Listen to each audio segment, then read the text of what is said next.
नमस्कार, news point लेकर हाजिर हूं मैं राजीव। दोस्तों, एनडीए सरकार अभी चलना भी शुरू नहीं हुई है कि उसके बुरी तरह घिरने के आसार बन गए हैं। आप जानते हैं कि कल मोदी तीसरी बार पीएम पद की शपथ लेने जा रहे हैं, लेकिन इससे पहले ही एनडीए में दरार के लक्षण दिखाई दे रहे हैं। जेडीयू नेता केसी त्यागी बयान दे रहे हैं कि इंडिया गठबंधन से नीतीश कुमार को पीएम पद का ऑफर मिला था, और वहीं चंद्रबाबू नायडू के बेटे ने मुस्लिम आरक्षण जारी रखने का बयान दिया है और यह भी कहा है कि हम पैगासस जासूसी कांड की जांच चाहते हैं। यानी सीधा सीधा उन्होंने बीजेपी के पास एक ऐसा काम छोड़ दिया है कि पैगासस जासूसी की जांच बीजेपी करवा कर दे, बताए कि आखिर यह मामला क्या था। यानी जिन दो बैसाखियों के सहारे मोदी सरकार अभी टिकी है, उन्होंने अपना अपना दम और महत्व दोनों दिखाना शुरू कर दिया है कि हम चाहें तो कभी भी सरकार को गिरा सकते हैं। मोदी खुश हैं कि वो इतिहास दोहराने जा रहे हैं, नेहरू की तरह तीसरी बार पीएम पद की शपथ लेने जा रहे हैं। लेकिन उन्हें शायद वाजपेयी जी का इतिहास भी याद ही होगा कि जब एक नहीं बल्कि दो बार वाजपेयी जी की सरकार बीच भंवर में ही गिर गई थी।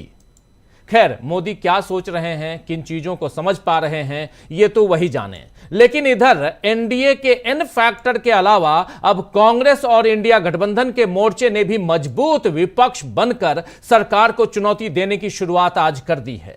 आज दो घटनाक्रम बहुत तेजी से हुए। एक तरफ इधर दिल्ली में जो आप विजुअल्स देख रहे हैं, ये दूसरा विजुअल है। ये संसदीय दल की बैठक हो रही है। कांग्रेस संसदीय दल की बैठक दिल्ली में हुई, संसद भवन में हुई। और दूसरी तरफ यहीं पर इससे पहले कांग्रेस सीडब्ल्यूसी की बैठक हुई। तो कांग्रेस की तरफ से ये देखिए, कांग्रेस वर्किंग कमेटी की बैठक, कांग्रेस की तरफ से दो बैठक। उधर लखनऊ में अखिलेश यादव की बैठक और उनके संसदीय दल की बैठक हुई।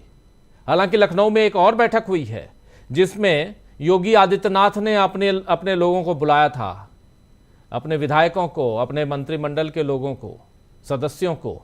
लेकिन उसमें से उनके दो प्रमुख यानी दोनों डिप्टी सीएम जो हैं वो उस बैठक में नहीं आए।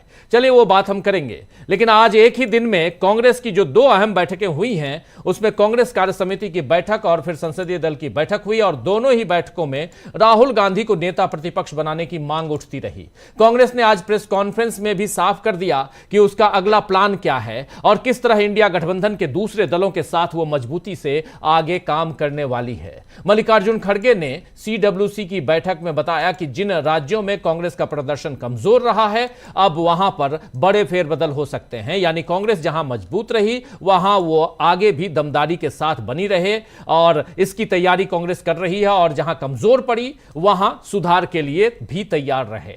अंदर और बाहर दोनों जगह की मजबूती से कांग्रेस बीजेपी के लिए किस तरह चुनौती बन सकती है, इसकी कल्पना शायद मोदी नहीं कर पा रहे हैं, क्योंकि उन्होंने तो कांग्रेस मुक्त भारत का नारा दिया था, आपको याद होगा। और अब खुद मोदी की हालत ऐसी हो गई है कि उन्हें पहले से ज्यादा सशक्त विपक्ष के साथ संसद में बैठना पड़ेगा। और जिस एनडीए सरकार को मोदी चलाएंगे, एनडीए इसलिए क्योंकि बार बार एनडीए की ही बात कर रहे हैं। कभी अभी तक पिछले 3-4 दिनों से नरेंद्र मोदी बीजेपी सरकार या मोदी सरकार की बात नहीं कर रहे हैं। तो जिस एनडीए सरकार को नरेंद्र मोदी चलाएंगे, वो भी दुधारी तलवार से कम नहीं है, जिसमें कब वो घायल हो जाएं कहा नहीं जा सकता है। लेकिन उससे पहले नरेंद्र मोदी की बात करें, उनकी सरकार रहेगी या बचेगी इसकी बात करें, उनकी सरकार बीच में ही भंवर में डूब जाएगी इसकी बात करें, उससे पहले इधर जो तैयारियां चल रही हैं उसकी बात करना जरूरी है। सीडब्ल्यूसी की जो बैठक हुई कांग्रेस की, उस बैठक में राहुल गांधी को नेता प्रतिपक्ष बनाए जाने की मांग लगातार उठती रही। राहुल गांधी ने कहा कि मुझे जरा सोचने का समय दीजिए। इसके बाद एक बैठक होती है, जो बैठक संसदीय दल की बैठक होती है, जिसकी तस्वीर आप देख रहे हैं। लेकिन सीडब्ल्यूसी की बैठक के बाद प्रेस कॉन्फ्रेंस भी हुई। उस प्रेस कॉन्फ्रेंस में जयराम रमेश ने क्या कुछ कहा है, ये जरा सुन लेते हैं, फिर आगे बढ़ते हैं। सुनिए।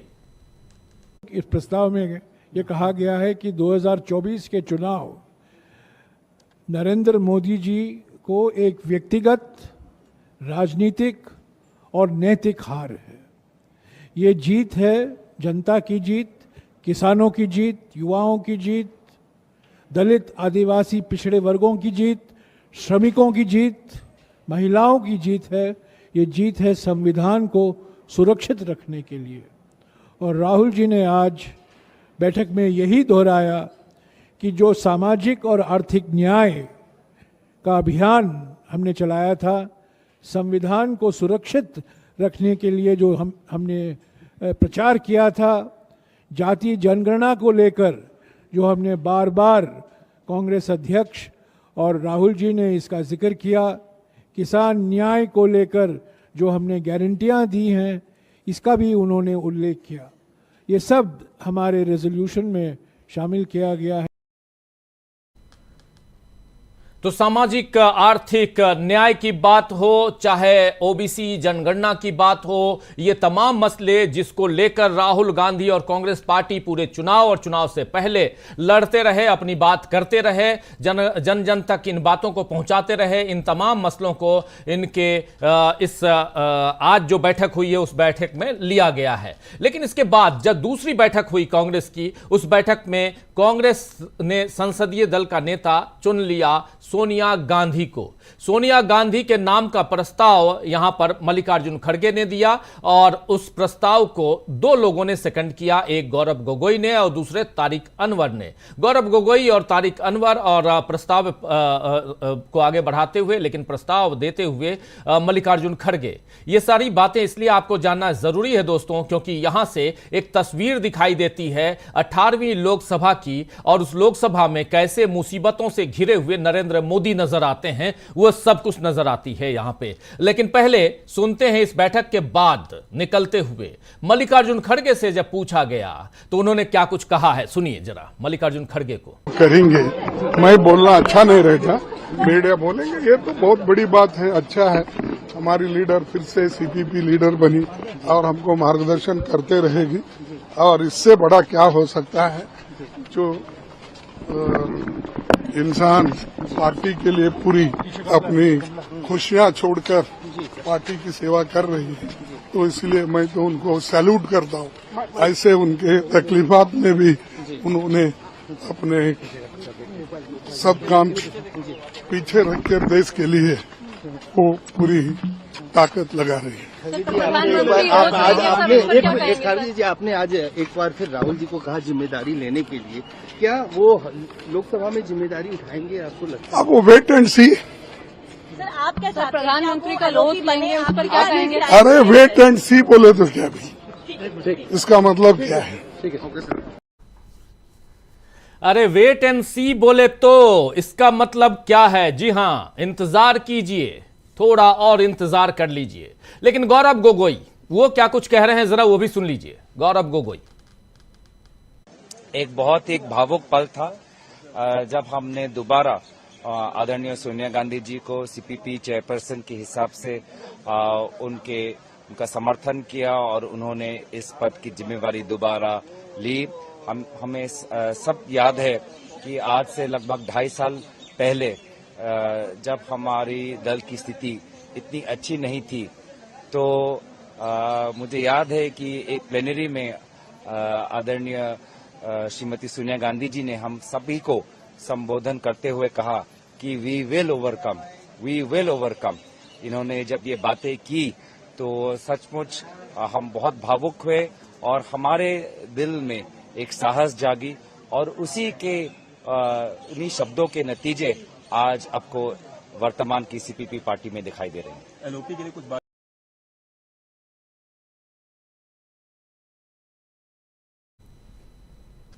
तो सुन रहे थे आप, एक यहां पर कह रहे हैं एक भावुक पल था, ये भावुक पल। जी बिल्कुल, सोनिया गांधी ने फिर से वो मोर्चा संभाल लिया है, उस पद को संभाल लिया है जहां से वो पूरे संसदीय बोर्ड की कहें तो उसको चेयर करेंगी, और यहीं से एक दूसरी तस्वीर दिखाई देती है। उस तस्वीर की तरफ चलें, लेकिन उससे पहले आपको याद होगा दोस्तों कि पिछले आज कांग्रेस की हो गई संसदीय दल की बैठक, यहां चुन लिया गया अपना नेता।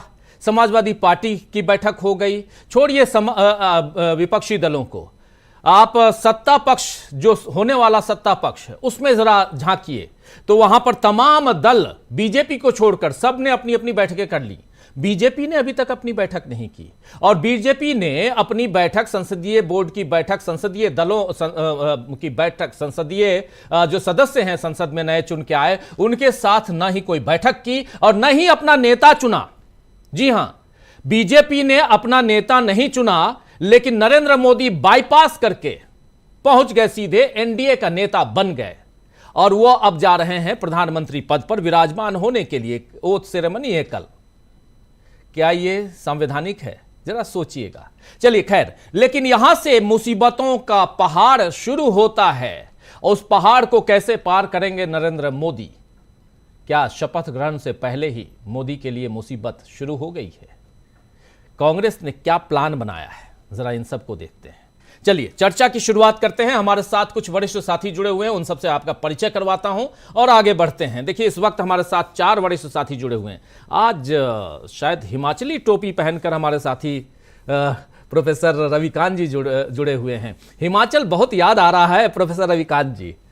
हिमाचल के सेब बागान के जो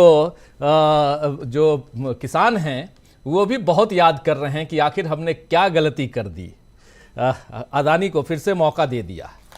खैर, तो रविकांत जी हमारे साथ हैं, हमारे साथ प्रेम कुमार जी हैं, हमारे साथ प्रशांत टंडन जी हैं, हमारे साथ अमलेंदु उपाध्याय जी हैं। थोड़ी देर बाद हमारे साथ जुड़ेंगे श्रवण गर्ग साहब।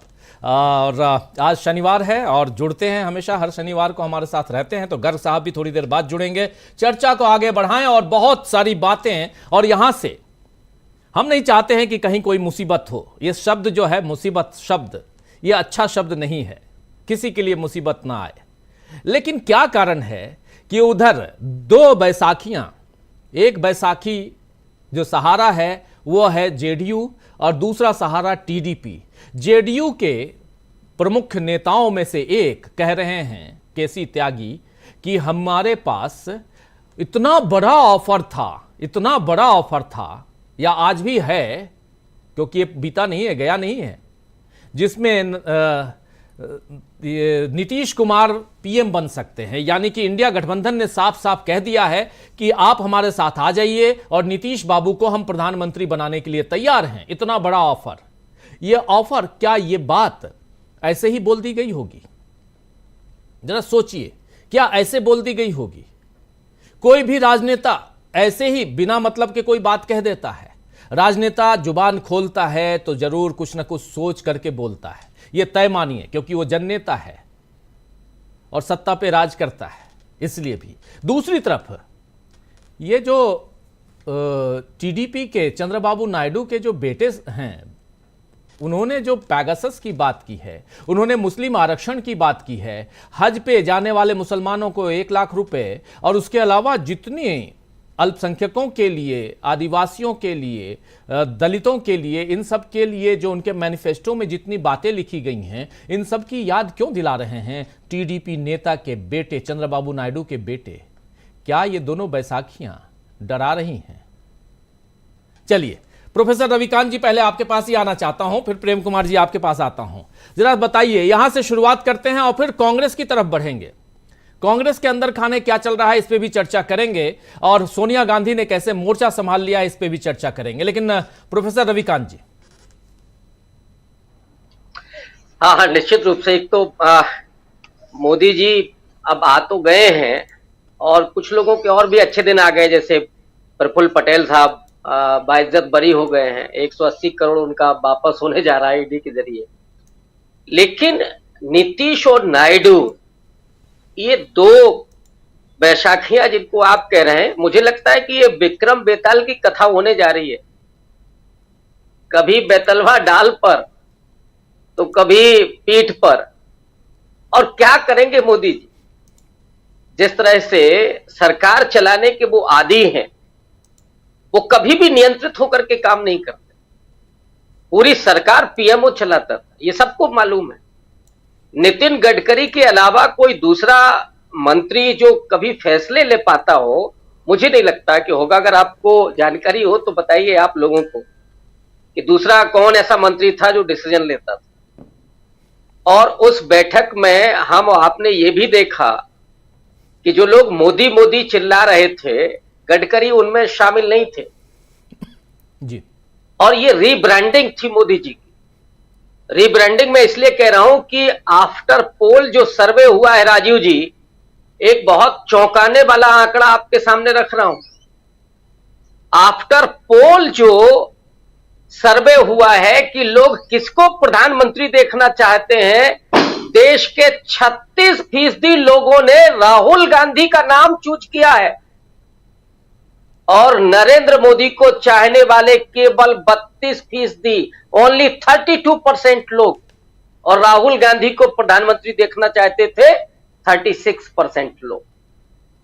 लोकतंत्र जनभावनाओं से चलता है, जन विश्वास से चलता है, और आज भले ही नरेंद्र मोदी प्रधानमंत्री हो गए हों, लेकिन असल में मैं अगर एक मुहावरे का इस्तेमाल करूं तो ये लंगड़े प्रधानमंत्री हैं।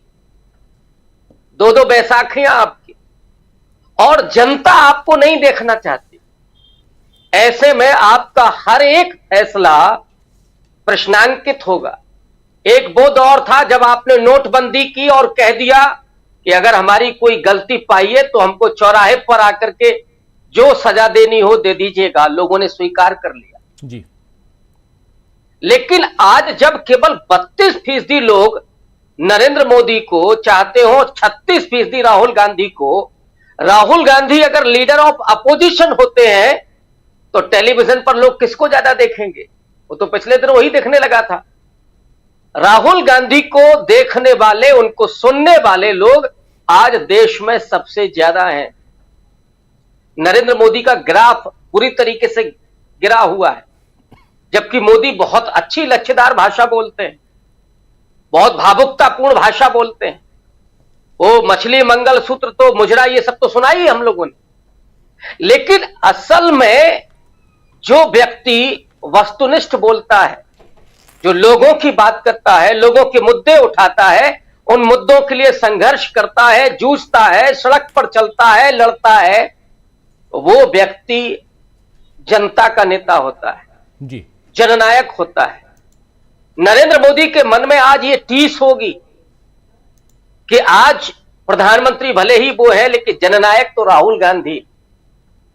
अब आप सरकार कैसे चलाएंगे? एक तरफ तो जनता ही आपको नहीं प्रेम करती, एक ये भी टीस होगी। आप राहुल जवाहरलाल नेहरू की तरह तीसरी बार भले ही शपथ ले लें, लेकिन नेहरू जी की लोकप्रियता को आप छू नहीं सकते। नेहरू जी जितने लोकप्रिय थे, और वो कमजोर, वंचित, गरीबों, किसानों से लेकर के और वैज्ञानिकों तक, पूंजीपतियों के वो लोकप्रिय नहीं रहे होंगे, लेकिन वैज्ञानिक हो, प्रोफेसर हो, कार्टूनिस्ट हो, वो सब उन्हें प्यार करते थे और आलोचना भी करते थे। लेकिन मोदी जी को आलोचना कोई नहीं करता, डर के मारे नहीं करता। तो अब आप कैसे सरकार चलाएंगे? आपने दोनों उदाहरण दिए। केसी त्यागी ने कहा कि बहुत बड़ा ऑफर था, और पहले ही उन्होंने 3-4 मुद्दे तो बता ही दिए कि सीए का मामला है, सॉरी अग्निवीर का इशू है, समान नागरिक संहिता का मामला है, पुनर्विचार कीजिए, और इधर पेगासस वाला इशू नायडू साहब के बेटे की तरफ से आ गया।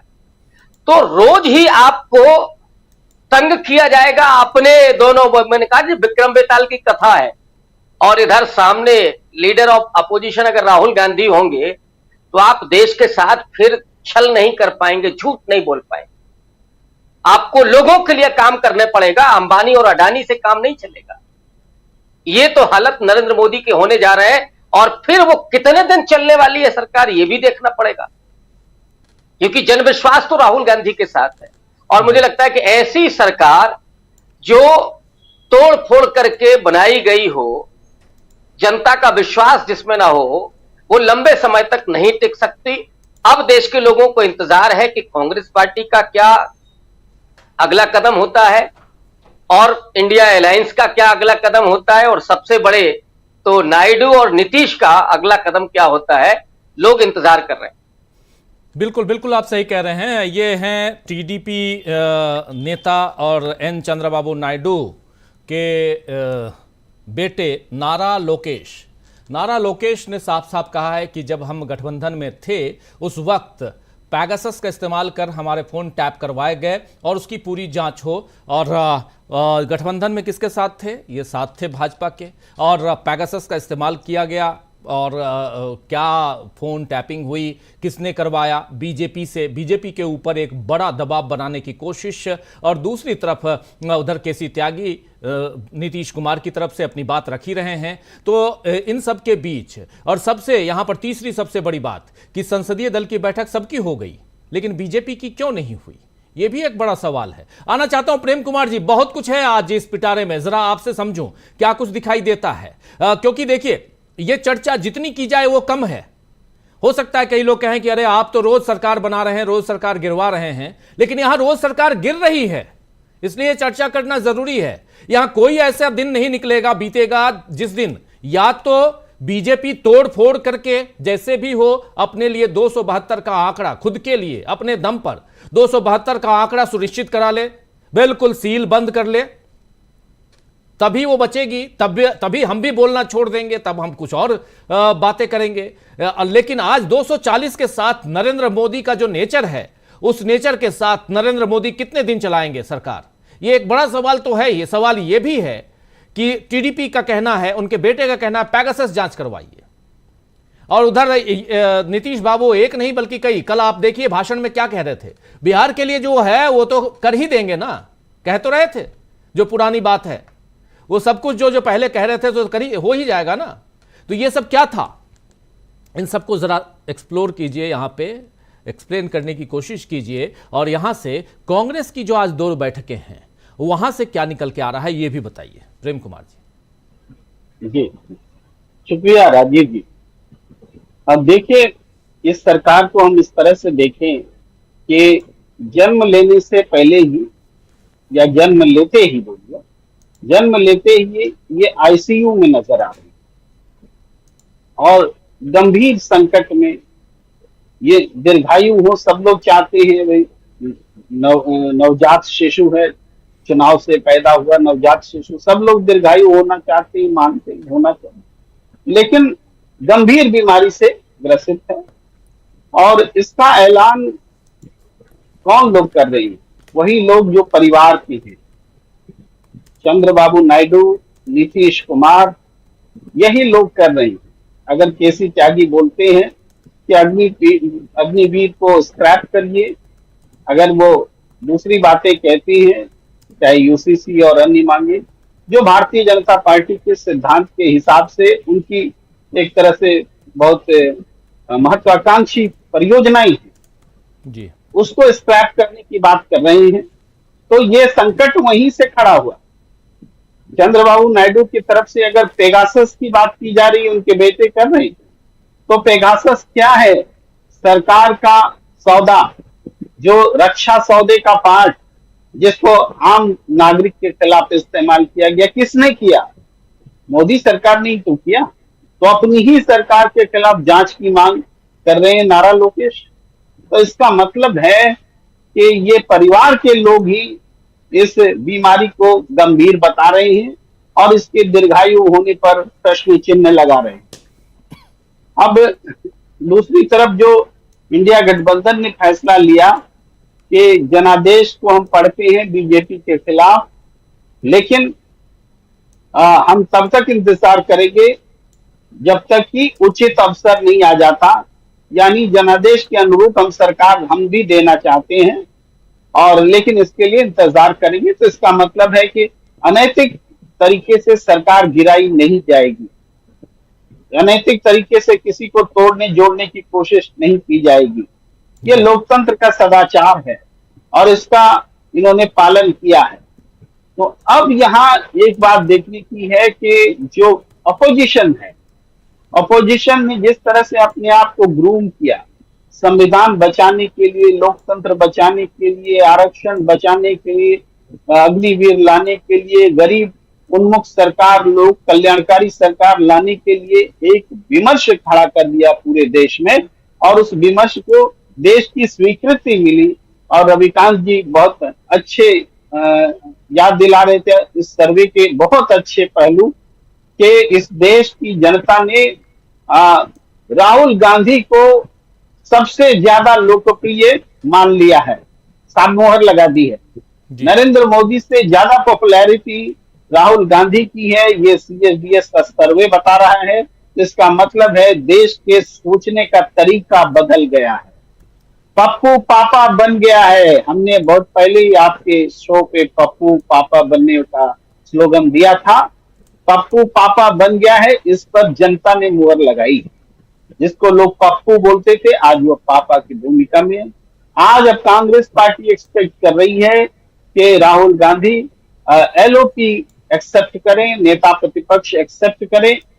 हालांकि इसमें देरी नहीं होनी चाहिए, राहुल गांधी को एक्सेप्ट करना चाहिए। और मुझे लगता है कि जिस तरीके से उन्होंने चुनौतियों का सामना किया है, अपोजिशन को खड़ा किया है, कांग्रेस को खड़ा किया है और एक ऐसी स्थिति बना दी है कि जनता की लोकप्रिय सरकार बनेगी।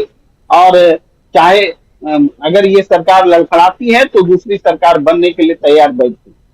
ये जो स्थिति बना दी है, तो इस स्थिति को आगे कंटेस्ट करना पड़ेगा, आगे कन्फ्रंट करना पड़ेगा, चुनौतियों से लड़ना पड़ेगा। और इसमें सोनिया गांधी जी ने तो अपनी इच्छा भी जता दी और वो बन भी गई पूरे पार्लियामेंट्री कमेटी की प्रमुख।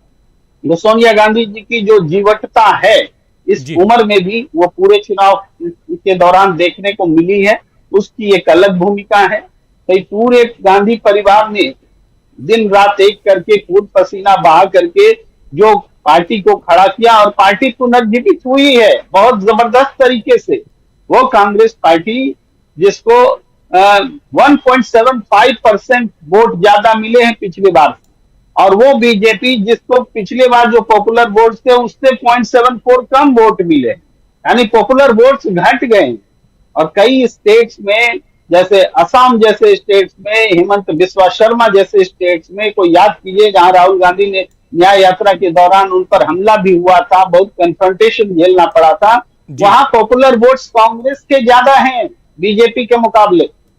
सीट भले बीजेपी के ज्यादा हो, पॉपुलर वोट्स कांग्रेस के ज्यादा हैं। और ऐसे कर्नाटक जैसे प्रदेश में भी हाल है, सीट कम है लेकिन वोट्स कम नहीं है कांग्रेस के। ये पूरे देश में स्थिति बनी, तो ऐसे ये जो बनी है।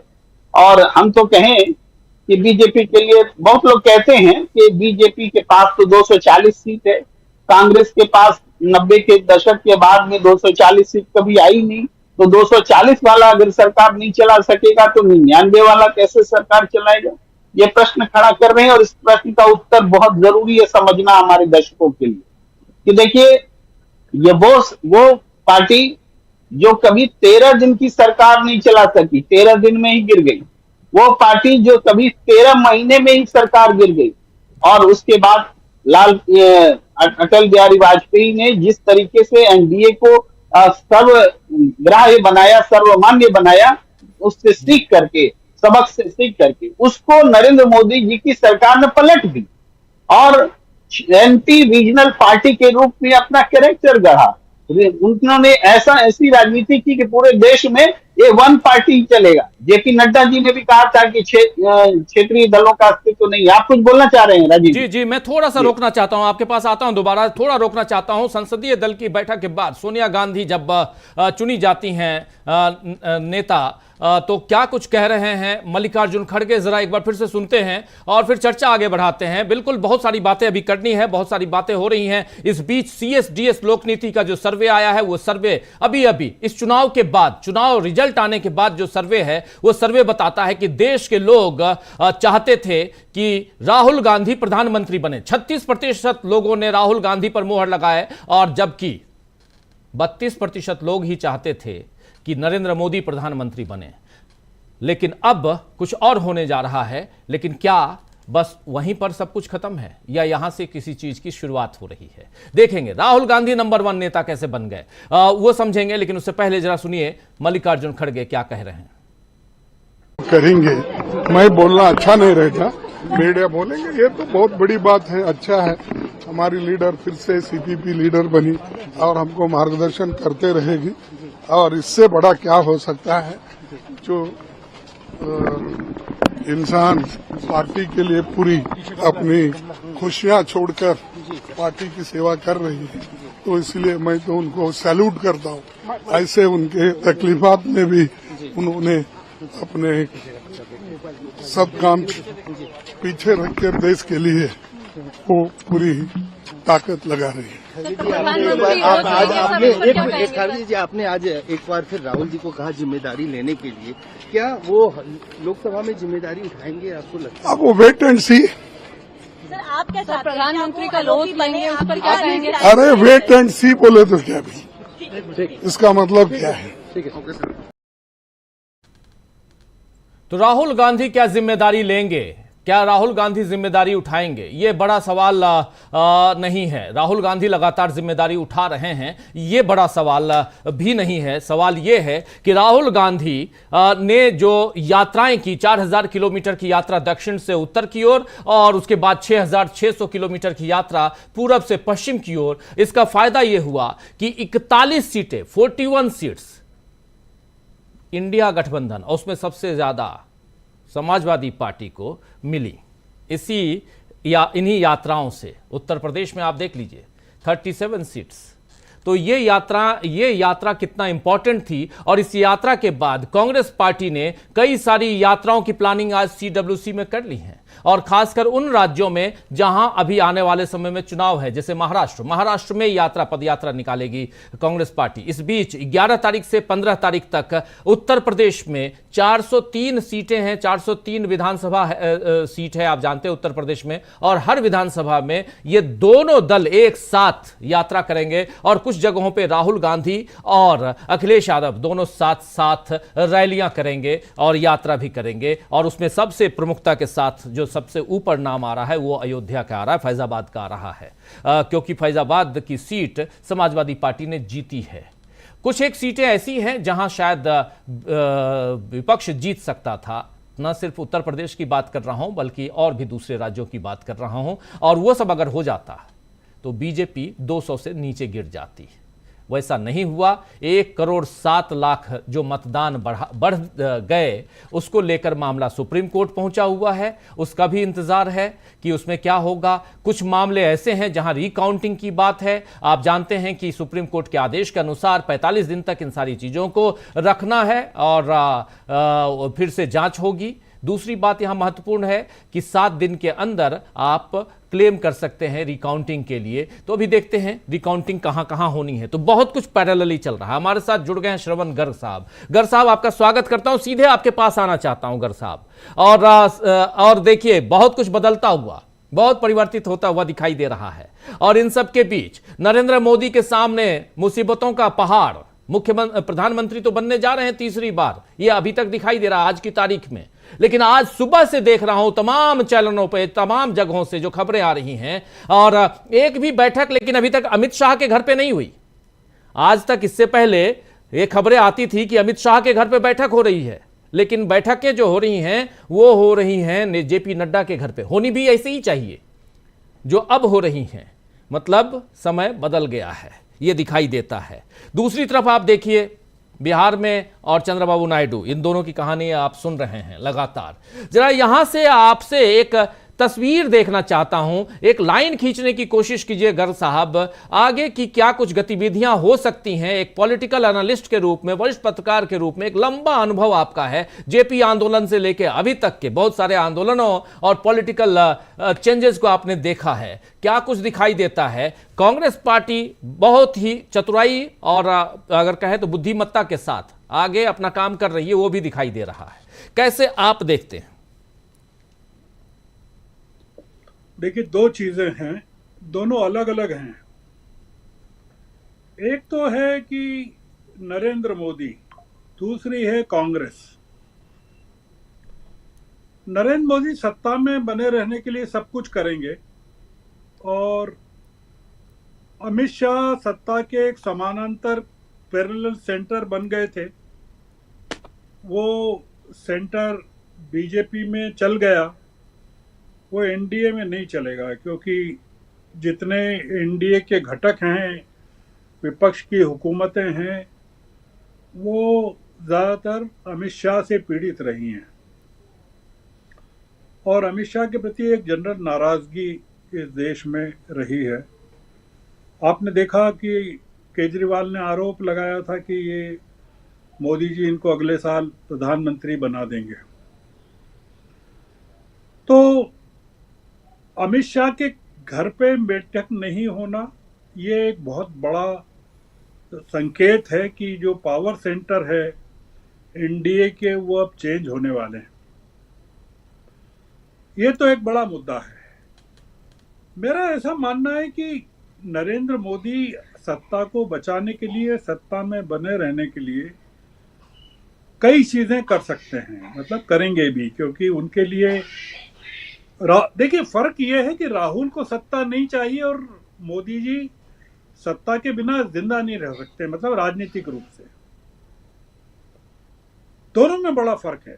और इसलिए आप देख रहे हैं कि आज भी सीडब्ल्यूसी में राहुल से रिक्वेस्ट की गई कि वो प्रतिपक्ष के नेता बने। राहुल को सत्ता भी नहीं चाहिए, राहुल को कुछ भी नहीं चाहिए, और प्रधानमंत्री को सब कुछ चाहिए, मोदी को सब कुछ चाहिए। तो मोदी जी सब कुछ करेंगे सत्ता में बने रहने के लिए। और मैं अभी दो चीजें कह रहा हूं कि एक तो इंडिया गठबंधन को कुछ ऐसा नहीं करना चाहिए, इनको अपने बोझ तले गिरने का मौका देना चाहिए, मतलब ये अपने आप गिरेंगे और उसका जनता में अलग मैसेज जाएगा। और अगर इंडिया गठबंधन इनको निकालने की या गिराने की कोशिश करेगा तो उसका अलग मैसेज जाएगा। ये थोड़ा सा फर्क हमको बताना पड़ेगा।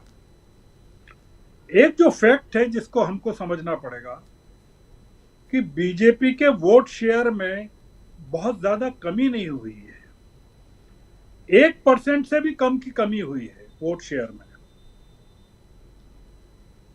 बीजेपी का वोट शेयर तमिलनाडु में बढ़ा है, केरल में एक सीट उन्होंने इतने सालों में ले ली है जिसका कि जिक्र प्रधानमंत्री ने अपने भाषण में किया जी। कर्नाटक में कांग्रेस की हुकूमत होते हुए इतना ज्यादा फायदा नहीं हुआ जितना होना था, तेलंगाना में भी नहीं हुआ। आपने देखा कि उड़ीसा में एक राज्य को बीजेपी ने प्राप्त कर लिया जी। आंध्र में बहुत बड़ा डेंट कर लिया। कांग्रेस का मध्य प्रदेश, छत्तीसगढ़, उत्तराखंड, हिमाचल, दिल्ली, इन तमाम जगहों पर बहुत, गुजरात, कई जगह नुकसान हुआ है। मैं इसलिए ये चीजें कह रहा हूं कि हम लोगों को एक रियल पिक्चर में भी रहना चाहिए और अपने दर्शकों को भी रखना पड़ेगा कि आगे की जो लड़ाई है वो बहुत आसान नहीं है, क्योंकि जितनी मेहनत अब इंडिया गठबंधन करेगा उससे ज्यादा मोदी जी और बीजेपी करने वाली है, क्योंकि मोदी जी ने अपने काम करने के तरीके में पहले दिन से चेंज कर दिया है। आडवाणी के घर जाना, मुरली मनोहर के घर जाना, संविधान को माथे पर लगाना। आपने उनके भाषण में सुना होगा कि पूरे समय एनडीए की बात करते रहे, बीजेपी की बात नहीं की उन्होंने। तो इसलिए अभी जो मैं पॉलिटिकल सीन देख रहा हूं वो ये देख रहा हूं कि ये जो लड़ाई है एक अलग किस्म से प्रवेश करने वाली है पॉलिटिकली। और आप पाएंगे कि महाराष्ट्र में और हरियाणा में इस साल चुनाव है जी, महत्वपूर्ण चुनाव है। इसकी विशेषता यह है कि बीजेपी को सबसे ज्यादा नुकसान महाराष्ट्र में और हरियाणा में हुआ है, जितना नुकसान हुआ है। और अगले साल बिहार में चुनाव है। तो अगर बिहार में तेजस्वी नीतीश कुमार की बाजी को पलट देते हैं बिहार में, तो आप पाएंगे कि केंद्र की सरकार अपने आप कमजोर हो जाएगी और उस पर बहुत बड़ा फर्क पड़ेगा। तो मैं ये देख रहा हूं कि आने वाले जो 5-6 महीने हैं, उत्तर प्रदेश में आपने देखा कि 2027 के विधानसभा चुनाव की तैयारियां शुरू कर दी है कांग्रेस ने जी। ये बताता है कि कांग्रेस ने उत्तर प्रदेश को, जो एक फैक्ट है वो आप देखिए कि अगर मायावती ने 16 जगहों पर उनके उम्मीदवार नहीं होते तो जो हार का जो रीजन है, मतलब समाजवादी पार्टी और कांग्रेस के उम्मीदवारों को जो जितने मतों से हार हुई है, उससे ज्यादा मत बीएसपी के उम्मीदवारों को मिले हैं वहां। हालांकि जीती तो बीजेपी है। तो उत्तर प्रदेश में अगर पॉलिटिकली माहौल आप ये मान सकते हैं, और रविकांत जी और ज्यादा उस पर प्रकाश डाल सकते हैं, चंद्रशेखर की जो नगीना से जीत है बड़ी सिग्निफिकेंट है दलित वोटों के पोलराइजेशन के लिहाज से। तो ये जो उत्तर प्रदेश है आने वाले दिनों में वो देश की राजनीति का नया केंद्र बनने वाला है जी। और हमको आश्चर्य नहीं होना चाहिए, मुझे तो बिल्कुल नहीं है कि प्रियंका गांधी रायबरेली से चुनाव लड़े और उत्तर प्रदेश में कांग्रेस का पूरा नेतृत्व प्रियंका गांधी के हाथों में हो। तो ये उत्तर प्रदेश की राजनीति के सारे जो समीकरण हैं, जो सारी चीजें हैं, देश की जो राजनीति है, और संसद में आप पाएंगे कि बहुत जबरदस्त तरीके से चीजें बदलने वाली हैं। मतलब ये जो एनडीए की बैठक इन्होंने की पूरी वो पुरानी संसद में की प्रधानमंत्री ने, उन्होंने नई संसद में नहीं की। ये काफी नोट किया जाना चाहिए कि उन्होंने, तो अब ये भी देखना होगा कि क्या प्रधानमंत्री उनको लग गया है कि पुरानी संसद में लौटना ज्यादा उनके ग्रहों के हिसाब से ज्यादा योग्य होगा कि नई संसद में वो जाना चाहेंगे। तो बहुत सारी चीजें हैं राजीव जी, अपन अभी और बात करेंगे। बिल्कुल आप सही कह रहे हैं, बहुत सारी चीजें हैं जिस पे हम चर्चा करेंगे। और पुरानी संसद की ही तस्वीर हम दिखा रहे हैं। संसद का जो सेंट्रल हॉल है उसी की तस्वीर, उसी सेंट्रल हॉल में कल प्रधानमंत्री नरेंद्र मोदी कांग्रेस और विपक्षी दलों पर गरज रहे थे जब उन्होंने 1.5 घंटे का भाषण दिया। उसी सेंट्रल हॉल में आज कांग्रेस के तमाम सांसद, नवनिर्वाचित सांसद यहां बैठे हुए और अपने नेता का आज ये चुनाव कर रहे थे उसी सेंट्रल हॉल में। वहीं की तस्वीर अभी आप देख रहे हैं। हमारे साथ जुड़े हुए हैं प्रेम कुमार जी, प्रशांत टंडन जी और अमलेंदु उपाध्याय जी भी जुड़े हुए हैं। इस बीच एक खबर और भी इंपॉर्टेंट खबर है जो आप तक रहनी चाहिए, आप लोगों को जाननी चाहिए। आज सुप्रीम कोर्ट में एक आज नहीं बल्कि याचिका कल ही लगाई गई थी और आज तो सैटरडे है, सैटरडे संडे सुप्रीम कोर्ट बंद रहता है। मंडे को इस याचिका के बारे में पता चलेगा और याचिका दायर की गई है इस मसले को लेकर कि जो एग्जिट पोल आए थे उस एग्जिट पोल के कारण 31 लाख करोड़ रुपए इन्वेस्टर्स के डूब गए, उनको घाटे हुए। और इसके ये जो एग्जिट पोल लेकर आए थे जो मीडिया घराने, उन मीडिया हाउसेस पर केस चलाना चाहिए और इसको लेकर एक याचिका सुप्रीम कोर्ट में दायर की गई है। अब की बार 400 पार का नारा जो है उसको यहां पर आगे बढ़ाने की कोशिश होगी। इस बीच केसी त्यागी जिन्होंने आज बयान दिया कि इंडिया गठबंधन की तरफ से ऑफर दिया गया था, उनका एक बयान है, जरा सुन लेते हैं। शायद सफाई देते हुए नजर आएंगे, यह भी तय मानिए, क्योंकि सुबह से केसी त्यागी का यह बयान बहुत मायने रखता है। सुबह से यह खबर चल रही है और कहा जा रहा है कि शायद अपना भाव बढ़ाने के लिए केसी त्यागी ने ऐसा कहा हो, लेकिन इतना बड़ा नेता जो on behalf of Nitish Kumar अपनी बात रख रहा हो, अब वो जो भी बोले, लेकिन पहले उन्होंने जो बात कही है उसमें कुछ ना कुछ दम तो होगा। प्रशांत टंडन जी के पास आऊं उनसे पहले केसी त्यागी के इस बयान को सुन लेते हैं, क्या कह रहे हैं सफाई में, सुनिए। प्रधानमंत्री पद के ऑफर आए, मुझे प्रसन्नता है कि जेडीयू के नेतृत्व ने उनको रिजेक्ट कर दिया और नए प्रधानमंत्री के रूप में श्री नरेंद्र मोदी के नाम का अनुमोदन श्री नीतीश कुमार जी ने किया और ये सारी अफवाहें जो उनके द्वारा फैलाई गई थी उनका समापन हो गया। लेकिन ये पॉलिटिकल बैंकरप्सी इंडी गठबंधन नेताओं की रही कि जिस व्यक्ति को वो कन्वीनर बनाने के लिए तैयार नहीं थे उसको प्रधानमंत्री का पद ऑफर कर रहे थे, नंबर 1। नंबर 2, नेताओं के नाम और जो कन्वर्सेशन है वो फोनों में बंद है। लिहाजा अगर किसी नेता ने नाम जानना चाहा या खंडन करना चाहा तो हमारे पास वो सारे सबूत। सर, जो गांधी परिवार की तरफ से आया था ऐसा कोई भी प्रपोजल नहीं दिया गया था। प्रपोजल तो उन्होंने खुल्लम खुल्ला मीडिया में दिए हैं, इसमें जो कैद है वो अलग है। नेताओं के नाम भी, कन्वर्सेशन भी, और उन्होंने खुद नीतीश कुमार को और चंद्रबाबू नायडू को वो डेली खुल्लम खुल्ला समाचार पत्रों के जरिए कह रहे। क्या ये 4 तारीख को ही आया था सर, जिस दिन रिजल्ट आया था उसी दिन ये ऑफर आया था? जी। और क्या गांधी परिवार की तरफ से भी कुछ? नहीं, मैं किसी को नाम नहीं ले रहा, लेकिन कांग्रेस के जो हाईएस्ट ऑफिसर्स हैं, ऑफिस बीरर्स हैं, उनका भी था और जो सहयोगी पार्टी है उनका भी था। सर, जो आप कह रहे हैं फोन में कैद है, क्या वो उसको आप सार्वजनिक कर सकते हैं? नहीं, मैं उसकी गोपनीयता समाप्त नहीं करूंगा। ये राजनीतिक तौर पर पॉलिटिकल कोड ऑफ कंडक्ट के खिलाफ है।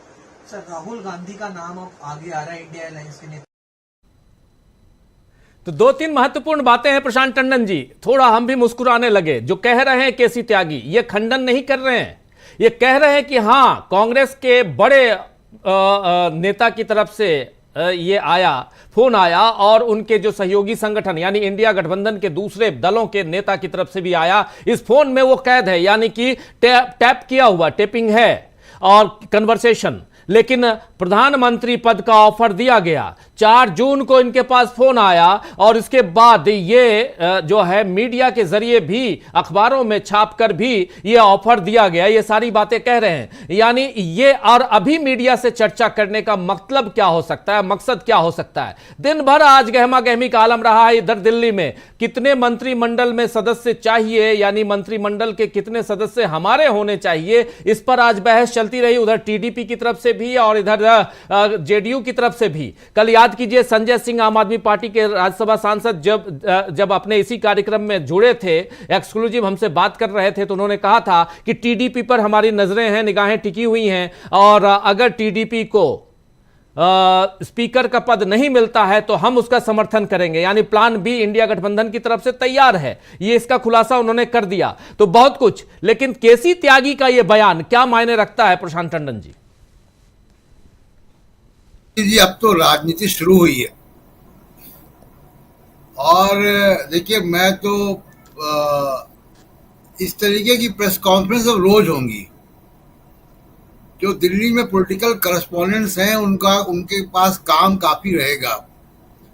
मैंने गठबंधन की सरकारों की काफी रिपोर्टिंग की है, देवगौड़ा के समय, गुजराल के समय, वाजपेयी जी के समय, तो काफी काम रहता था। एक नेता की प्रेस कॉन्फ्रेंस, दूसरे का खंडन, तीसरे का बयान। तो अब ये रोज होगा दिल्ली में।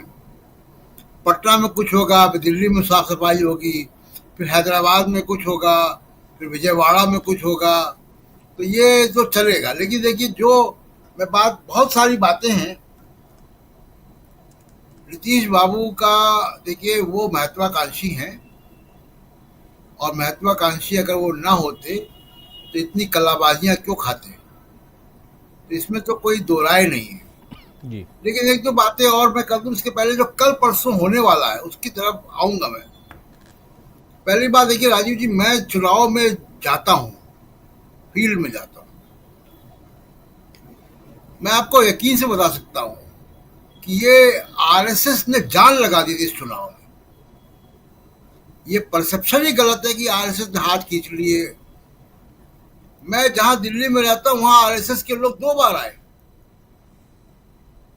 आरएसएस ने जान लगा दी थी उत्तर प्रदेश में। और उत्तर प्रदेश का मैं क्यों नाम ले रहा हूं? देखिए, अयोध्या से बीजेपी की यात्रा शुरू होती है, आडवाणी गिरफ्तार होते हैं, अयोध्या की मूर्तियां, वो ताला खुलता है। वो 2 सीट से लेकर सत्ता तक की जो राजनीति है, सफर है, वो अयोध्या बहुत इंपॉर्टेंट स्टेशन है। वहां से बीजेपी की हार वैचारिक हार है बीजेपी की, ये केवल संख्या की हार नहीं है। और ये बड़ी मुश्किल पैदा करने वाली है। मायावती का बयान बड़ा इंपॉर्टेंट है, जो उन्होंने कहा कि मुस्लिम्स को टिकट देकर हमने गलती की, या मुस्लिम्स के बारे में उन्होंने एक बयान दिया, एक नजरिया पेश किया। देखिए, जितनी भी, और इस बात को मैं पहले भी राजीव जी चर्चा कर चुका हूं, जितनी भी सोशल इंजीनियरिंग वाली पार्टियां बीजेपी ने खड़ा की हैं, जाति समूह वाली, इनका एक बड़ा आधार मुस्लिम वोट बैंक होता है। बगैर मुस्लिम वोट बैंक के ये पार्टियां गिर जाएंगी, ढह जाएंगी। वही हाल होगा जो मायावती की पार्टी का हुआ है। अकेले उस जाति के जिसका ये प्रतिनिधित्व करते हैं उस पर ये सीटें नहीं ला सकते। सीटें लाने के लिए इनको मुस्लिम वोट चाहिए। मुस्लिम वोट की जितने पॉलिटिकल ट्रेनिंग मोदी जी ने पिछले 10 साल में कर दी, योगी ने कर दी, बुलडोजर ने कर दी, पुलिस ने कर दी, गोदी मीडिया ने कर दी, उसको एकदम पॉलिटिकली परिपक्व बना दिया। आप देखिए असम का रिजल्ट क्या आया। असम में डुबरी में 10 लाख वोट से जीता कांग्रेस का मुस्लिम कैंडिडेट। किसको हराया उसने? अजमल को हराया, ये बी टीम वाले को। तो ये एक बड़ी चेंज की तरफ जो है वो इशारा है मतदाता का, और इसलिए बीजेपी के लिए बहुत लंबे समय तक मैं कहूंगा एक मुश्किल आने वाली है। एक बात। दूसरी बात, आरएसएस के लिए मोदी साहब अब उपयोगी नहीं रह गए। ये टॉर्च की बैटरी अब वीक हो गई है। अब उन्होंने अपना बदलना शुरू कर दिया होगा। याद कीजिए आरएसएस का वो लेख जिसमें उन्होंने कहा था, हालांकि वो विधानसभा के लिए कहा था लेकिन वो सही साबित हो गया लोकसभा में भी, कि मोदी का चेहरा और हिंदुत्व पर चुनाव नहीं जीते जा सकते। दिख रहा है ना कि मोदी का चेहरा और हिंदुत्व दोनों चुनाव हार गए जी। आज नीतीश कुमार और चंद्रबाबू नायडू के सहारे सरकार बन रही है। लंबी चर्चा है, इसमें बहुत सारी पॉलिटिकल एनालिसिस हो सकती है। मैं 2-3 चीजें जो कल होने वाली, कल मेरी निगाह कहाँ होगी कि मोदी के साथ कौन कौन और लोग शपथ लेते हैं, और एक जो शपथ नहीं लेंगे उनका नाम तो मैं पहले से बता दूं, जो बगैर शपथ के पद में आते हैं। अजीत डोभाल, वो नहीं होंगे। मोदी के तीसरे टर्म में अजीत डोभाल नहीं होंगे। जो उनकी तमाम सारी जो डर्टी ट्रिक्स डिपार्टमेंट के मुखिया थे, पेगासस, दुनिया भर की जिसकी चर्चा आप कर रहे थे, उनका ही नाम जुड़ता था। तमाम तरीके के कारनामों में उनका नाम जुड़ता था। वो अब नहीं होंगे, एक बात। दूसरी बात, अमित शाह नहीं होंगे सरकार में। ये बहुत बड़ी बात आप कह रहे हैं। ये बहुत बड़ी बात कह रहे हैं आप जी। अमित शाह नहीं होंगे।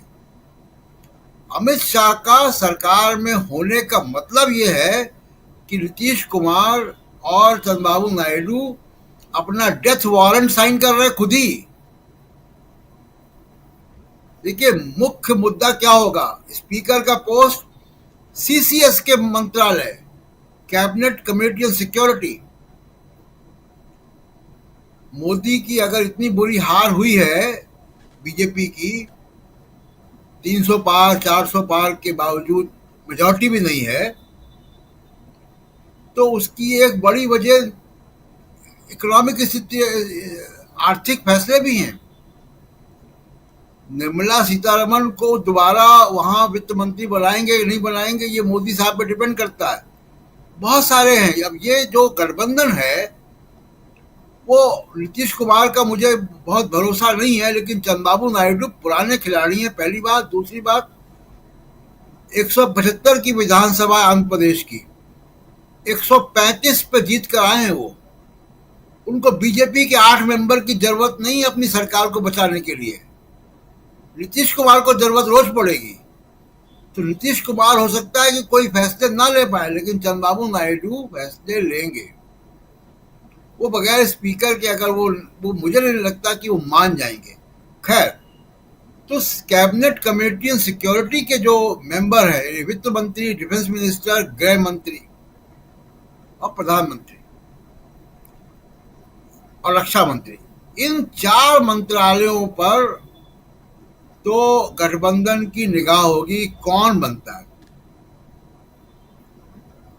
यूपीए की सरकार में इसमें मेजॉरिटी मेंबर कांग्रेस के होते थे, गठबंधन के भी होते थे सीसीएस में जी। लेकिन यहाँ पे ये तय करेंगे। तो सीसीएस में अगर अमित शाह आते हैं, गृह मंत्री अमित शाह बनते हैं, जिनके नीचे इंटेलिजेंस ब्यूरो रहती है, गवर्नर को सीधे डायरेक्शन जो है गृह मंत्रालय से जाते हैं, सेंट्रल फोर्सेस गृह मंत्रालय के पास होती है, तमाम सारी पावर्स होती है।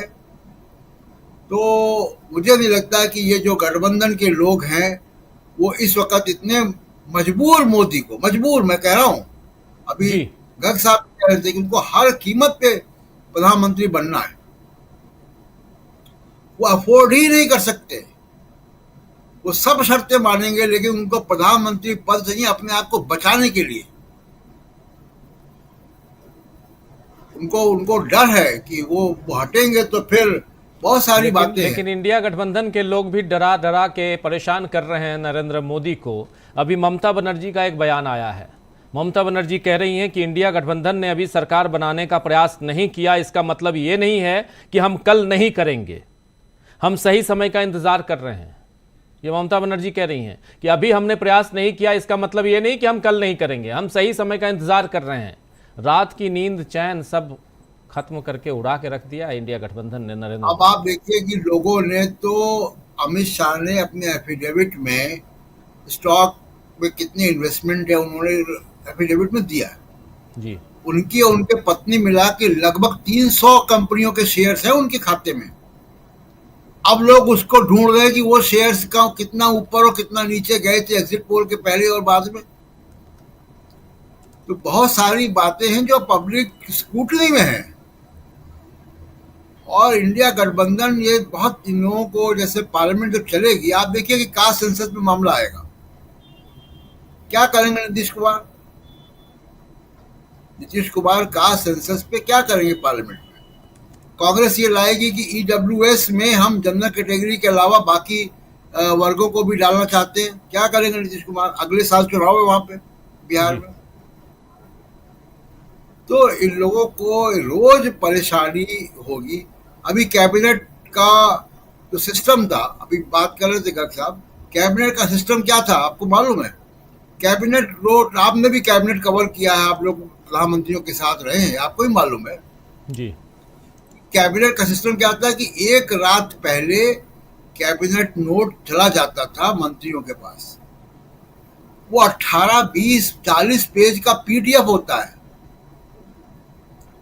वो पॉलिसी डिसीजंस होते हैं, इकोनॉमिक डिसीजन 90% होते हैं उसमें, उसको पढ़ा जाता है, उस पर बात होती है, बहस होती है। मोदी साहब ने क्या कर दिया था, कैबिनेट मीटिंग के पहले एक इस तरीके का जो टैबलेट होता है ना राजीव जी, ये टैबलेट जो मैं यूज करता हूँ, जी जी जी जी, ये इस तरीके का एक टैबलेट मिलता था कैबिनेट मीटिंग के पहले, उसमें कैबिनेट नोट होता था और मंत्री उसको वहीं पढ़ते, 40 पेज का, इतना कॉम्प्लिकेटेड जिसको आप बिना सचिवों के और बिना एक्सपर्ट के समझ भी नहीं सकते, और उनसे बस कैबिनेट मीटिंग में जल्दी जल्दी पढ़ा जाता था और सब पास हो गया, ये पास हो गया, वो पास हो गया, और जाते वक्त वो टैबलेट जमा हो जाता था। इस तरीके की परिपाटी अब नहीं चल पाएगी, ये सब चीजें बदलेंगी। मनमाने एक्सटेंशन, भारत के, आजाद भारत के सबसे लंबे कैबिनेट सेक्रेटरी हैं इस वक्त हमारे, 3 एक्सटेंशन के साथ राजीव गौबा जी, पूरी सरकार एक्सटेंशन पे है। ब्यूरोक्रेसी भी किस तरीके से चलेगी, किसके अपॉइंटमेंट होंगे, वो कैबिनेट कमेटी और अपॉइंटमेंट्स में ये लोग आएंगे, गठबंधन के लोग। सीसीएस में, कैबिनेट कमेटी और अपॉइंटमेंट्स में ये लोग अब आएंगे। अगर ये नहीं आएंगे तो ये अपने क्या कहते हैं, डेथ वारंट पे साइन करेंगे। रोज सुबह और शाम 2 वक्त अपने एमपीज की अटेंडेंस लेनी पड़ेगी। जी प्रशांत जी, थोड़ा रोकना चाहता हूं ममता बनर्जी के बयान को, उनकी जुबानी सुन लेते हैं। जो अभी मैं कह रहा था उनकी जुबानी ममता बनर्जी के बयान को सुनते हैं, फिर सीधा आता हूं आपके पास। अमलेंदु उपाध्याय जी भी बने हुए हैं, प्रेम कुमार जी भी बने हुए हैं, श्रवण गर्ग साहब भी बने हुए हैं, आप सबके बीच आता हूं। पहले ममता बनर्जी, आज पहली दफा, हालांकि पहले भी बोल रही थी, और अभिषेक बनर्जी लगातार सबसे अपने इंडिया गठबंधन के घटक दलों से मुलाकात कर रहे हैं। ममता बनर्जी क्या कुछ कह रही हैं, सुनिए। আমরা বসে থাকার জন্য যাচ্ছি না, এবং এটা কেউ ভাববেন না ইন্ডিয়া আজকে স্টেক করেনি বলে কাল করবে না।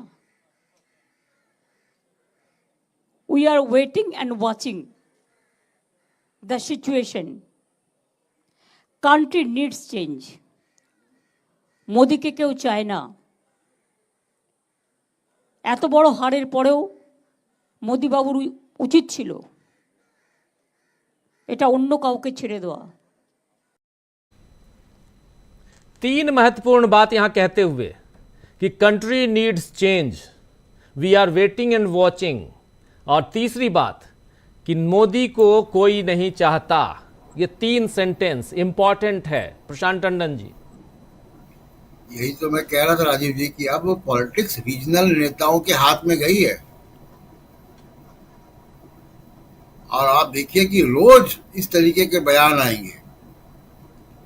मैं काफी कुछ कह चुका हूं, लेकिन सिर्फ एक आखिरी बात कहूंगा। देखिए, मोदी जी बहुत बढ़िया भाषण दे सकते हैं, मोदी जी दिन में 5 बार कपड़े बदल सकते हैं, मोदी जी बहुत बढ़िया इवेंट कर सकते हैं, सिंगल और तमाम सारे इवेंट कर सकते हैं, बड़ा मंच सजा सकते हैं, लेकिन जो काम वो नहीं कर सकते, वो परफॉर्म नहीं कर सकते गवर्नमेंट में बैठकर। वो मैं 10 साल देख लिया। वो नीतियां नहीं बना सकते, वो सरकारी एडमिनिस्ट्रेशन कैसे चलता है, फाइलों में नोटिंग, ये काम जो जो जो हार्ड टास्क होता है प्रधानमंत्री का, एक मंत्री का, वो उन्होंने कभी किया नहीं है। मनमोहन सिंह की बनाई हुई पूरी सिस्टम अभी तक चलता रहा, तो अब उनको काम करना पड़ेगा राजीव जी। इसलिए ये इंडिया गठबंधन को एडवांटेज है कि वो पार्लियामेंट में इनको रोज घेरेंगे और काम करवाएंगे इनसे।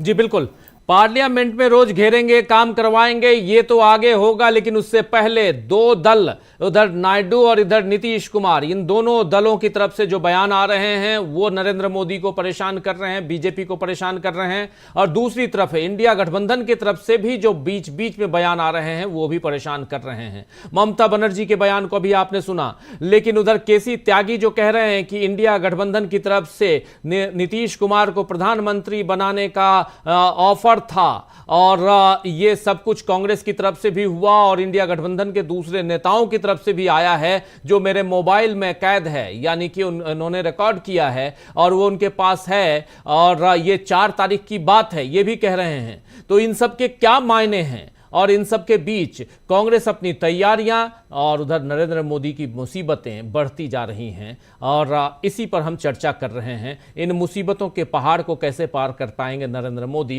ये बड़ा सवाल है। आना चाहता हूं जल्दी से अमलेंदु उपाध्याय जी आपके पास, फिर प्रेम कुमार जी आपके पास आता हूं। अमलेंदु जी, कैसे देखते हैं आप इन मुसीबतों के पहाड़ को कैसे पार करेंगे नरेंद्र मोदी? ये उधर किनारे रखा जाए, लेकिन उससे पहले ये अलग अलग रोज कुछ ना कुछ बयान आ रहे हैं, और उसके साथ साथ कांग्रेस का जो प्लान है ये बताइए। देखिए राजीव जी, एक तो मोदी जी के सामने मुसीबतों के पहाड़ है, इसमें तो कोई दो राय है ही नहीं, और मोदी जी इन मुसीबतों के पहाड़ को कैसे पार करेंगे ये देखना होगा, क्योंकि मोदी जी दशरथ मांझी भी नहीं है कि पहाड़ों को चीर करके कोई रास्ता बना सके। मोदी जी की जो अब तक की राजनीति रही है और जिस तरीके का उनका संसदीय जीवन रहा है, वो कुल मिलाकर के एक तरीके से निरंकुश व्यक्ति का रहा है, और उन्होंने इस तरीके से कभी काम किया नहीं और कर भी नहीं सकते हैं, तो ये उनके सामने सबसे बड़ा संकट है। दूसरी बात राजीव जी, ये जो शर्तें रखी गई हैं जेडीयू और टीडीपी की तरफ से, जो कि सोर्सेस के हवाले से सारी खबरें हैं, उसमें यह है कि अमित शाह को नहीं रखा जाना है मंत्रिमंडल में, ये तय है। जैसा प्रशांत जी ने भी कहा कि अमित शाह नहीं होंगे। अगर अमित शाह नहीं होंगे मंत्रिमंडल में, तो फिर मोदी जी अकेले वहां क्या करेंगे? तो मोदी जी का काम कैसे चलेगा? तो ये मोदी जी के सामने संकट है, क्योंकि मोदी जी की आत्मा जो हो तो अमित शाह में बसती है, तो अमित शाह जो नहीं होंगे तो मोदी जी काम कैसे कर पाएंगे? तो ये मोदी जी के सामने संकट है। दूसरा राजीव जी, ये 2-3 मुद्दे बड़े उठ करके आ गए हैं, और 2-3 बड़े मुद्दों में एक तो राहुल गांधी ने जैसे मांग कर दी इसकी घोटाले की जांच की जी, एग्जिट पोल शेयर घोटाले, शेयर बाजार घोटाले की इसकी मांग कर दी। और दूसरा जो चंद्रबाबू नायडू के लड़के ने कहा है पेगासस को लेकर के, वो बहुत ज्यादा महत्वपूर्ण है। यानी कि आप जो थे जासूसी करा रहे थे अपने सहयोगियों की ही, छोड़ा आपने किसी को नहीं है। ये संकेत राजीव जी समझा जा सकता है कि ये जो है रास्ता तलाश लिया गया है कि मोदी जी को नमस्ते की जानी है, तो नमस्ते किन मुद्दों के आधार पर की जानी है। पेगासस की जांच नहीं कराई जाएगी, ये सब जानते हैं अगर मोदी जी सरकार में रहेंगे, और अगर जांच नहीं कराई जाएगी तो मोदी सरकार में नहीं रहेंगे, ये भी अब हो गया है। इसका मतलब राजीव जी, मोदी जी की जान जो है वो आफत में है, चाहे साथ में रहे और चाहे वापस जाए। मोदी जी तीसरा प्रधानमंत्री बनना क्यों चाहते हैं? बनना ही इसलिए चाहते हैं कि तमाम जासूस से बचे रहें, कृष्ण मंदिर की तरफ जाने का मौका नहीं आने पाए। लेकिन अगर नहीं रहेंगे प्रधानमंत्री तो कृष्ण मंदिर के जाने का रास्ता खुल जाएगा। तो उससे बचने के लिए बड़ा सारे समझौते करने को तैयार है। लेकिन अगर समझौते में यही बात आ जाए कि इसकी जांच करानी है, उसमें जान फंस जाए, तो ये तो संकट हो जाएगा ना। तो कुल मिलाकर के मुझे लगता है कि रास्ते तलाश नहीं है दोनों ने ही, चंद्रबाबू नायडू ने भी और नीतीश कुमार ने भी, कि किन मुद्दों के आधार पे यहाँ से एग्जिट होना है और किस तरीके से मोदी जी को पटखनी देकर के होना है। मतलब सिर्फ अलग नहीं होना है, मोदी जी को पटखनी देकर के होना। ये बताया जाना है कि आपके सैकड़ों आपके जैसे चाणक्य जो है, जो आपने पाले हुए हैं, उन जैसे बहुत जो है वो गलियों में खेलते हैं। राजीव जी जी बिल्कुल। कृष्ण मंदिर बढ़िया शब्द बता रहे थे आप। कृष्ण मंदिर नहीं जाना चाहते हैं नरेंद्र मोदी। आप सब बुद्धिमान हैं, आप सब जानते हैं कृष्ण मंदिर किसको कह रहे हैं। अमलिंद उपाध्याय जी, जरा प्रेम कुमार जी आपके पास आना चाहता हूं। दो बातें यहां महत्वपूर्ण हैं। एक तो राहुल गांधी की लोकप्रियता में जबरदस्त इजाफा, 36% लोग, CSDS लोक नीति की जो रिपोर्ट है, सर्वे है, वो कहता है कि 36% लोग चाहते हैं, देश की जनता चाहती है कि राहुल गांधी PM बने। दूसरी तरफ ममता बनर्जी का बयान अभी आप सुन रहे थे, वो कह रही हैं कि देश में कोई नहीं चाहता कि नरेंद्र मोदी फिर से PM पद पर विराजमान रहें। तीसरी तरफ हम देख रहे हैं कि कांग्रेस की तैयारियां हो रही हैं और चौथी तरफ ये देख रहे हैं कि केसी त्यागी या TDP ये सब कह रहे हैं कहीं ना कहीं घेरने की कोशिश। अभी उतने खुल के ना कहें अपनी, क्योंकि वो समर्थन लिख करके समर्थन उन्होंने सिग्नेचर करके दिया है, वो घेरने की कोशिश कर रहे हैं। जरा इन सब को देखा जाए तो आगे की रणनीति। हाँ, एक चौथी बात यहाँ महत्वपूर्ण जो कह रहे थे प्रशांत टंडन जी, कि इस कैबिनेट में अमित शाह नहीं होंगे, हो सकता है ना हो, नहीं हो, इसके क्या मायने। और तीसरी और एक पांचवी इंपॉर्टेंट बात कि इसमें इस कैबिनेट में नहीं, लेकिन आप जानते हैं कि सलाहकार की भूमिका, और वो भी बहुत बड़ी भूमिका में रहते हैं अजीत डोभाल, वो भी नहीं रहेंगे। नरेंद्र मोदी तो बिल्कुल ही हाथ पैर सब दोनों हाथ जैसे कि किसी ने ले लिया, छीन लिया हो। प्रेम कुमार जी। जी शुक्रिया राजीव जी। देखिए, जो CSDS का सर्वे है कि राहुल गांधी लोकप्रियता में नरेंद्र मोदी से आगे है, ये कोई छोटी मोटी बात नहीं है और ये चुनाव के दौरान का सर्वे है। लेकिन ये सर्वे जनता के सामने क्यों नहीं आए, क्यों जनता से छिपाए गए, क्यों एक तरफा झूठ को परोसने में इन सर्वेयर्स ने मदद की। और आज जब चुनाव बीत गया है, जनता जब इन सर्वेयर्स के खिलाफ डंडा लेकर के खड़ी है, तब ये सर्वेयर्स अपने आप को करेक्शन दिखा रहे हैं, उस बात को बता रहे हैं जिसको इन्होंने लगातार छिपा के रखा। और अगर ये बातें जनता को पहले से पता होती तो शायद परिणाम कुछ और होते, क्योंकि मीडिया का काम, सर्वेयर्स का काम इंटीग्रेटेड वे में सच्चाई को सामने रखना होता है। ये डिसइंटीग्रेटेड वे में सच्चाई को छिपा रहे थे, अलग अलग तरह से अलग अलग बातें बता रहे थे।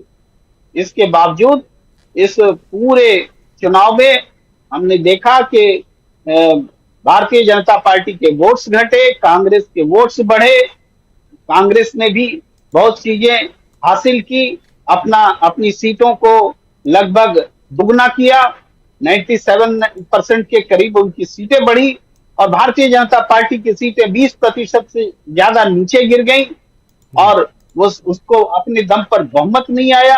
ये सारी बातें इस बात की तस्दीक कर रही हैं जो सर्वे आज बता रहे हैं, और जिस बात को इस पैनल के लगभग तमाम सदस्यों ने, जो यहाँ मौजूद हैं और जो नहीं है, सब ने, और आपने भी सर्वे किया और सबने इस बात को लगातार कहा कि इस देश का मिजाज क्या है। लेकिन इस देश का मिजाज बताने के लिए बाकी लोग शर्माते रहे, दूर जाते रहे और उनकी इंटेंशन आज सामने आ गई है। ये भी एक महत्वपूर्ण बात है जी। इसके बाद हम जरूर देख रहे हैं कि एक ऐसी सरकार बनी है जो हम किसी न किसी तरह से संविधान की रक्षा करने का जो एक आवश्यक बात थी कि सरकार को निरंकुश होने से रोका जाए, उस निरंकुश होने से रोकने के लिए लगाम जनता के हाथों में आई है। वो लगाम इस वक्त जरूर उन दलों के माध्यम से दिख रही है जो चुनाव के एन वक्त पहले एनडीए ने अपने साथ जिनको जोड़ा था। तो इससे पहले अगर देखें तो जो सहयोगी दल बीजेपी के थे, उन सब ने उनको निराश किया या सबको बीजेपी ने निराश किया, उनसे उनके कोई सहयोगी दल रहे नहीं। संख्या तो 42 दिखी, लेकिन परफॉर्मर कोई नहीं था। परफॉर्मर तो वही हुआ जो आखिरी समय में उनके साथ जुड़े, चाहे बिहार से चाहे आंध्र प्रदेश से।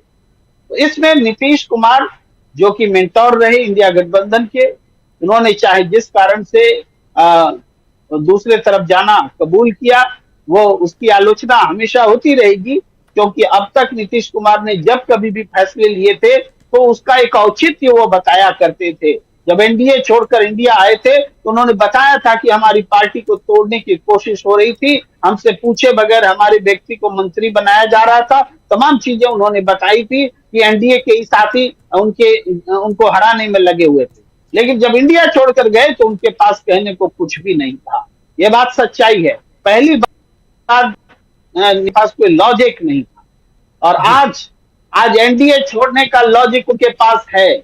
और वो जनता का जो दबाव वो महसूस कर रहे हैं कि अग्निवीर का गुस्सा नीतीश कुमार ने देखा है।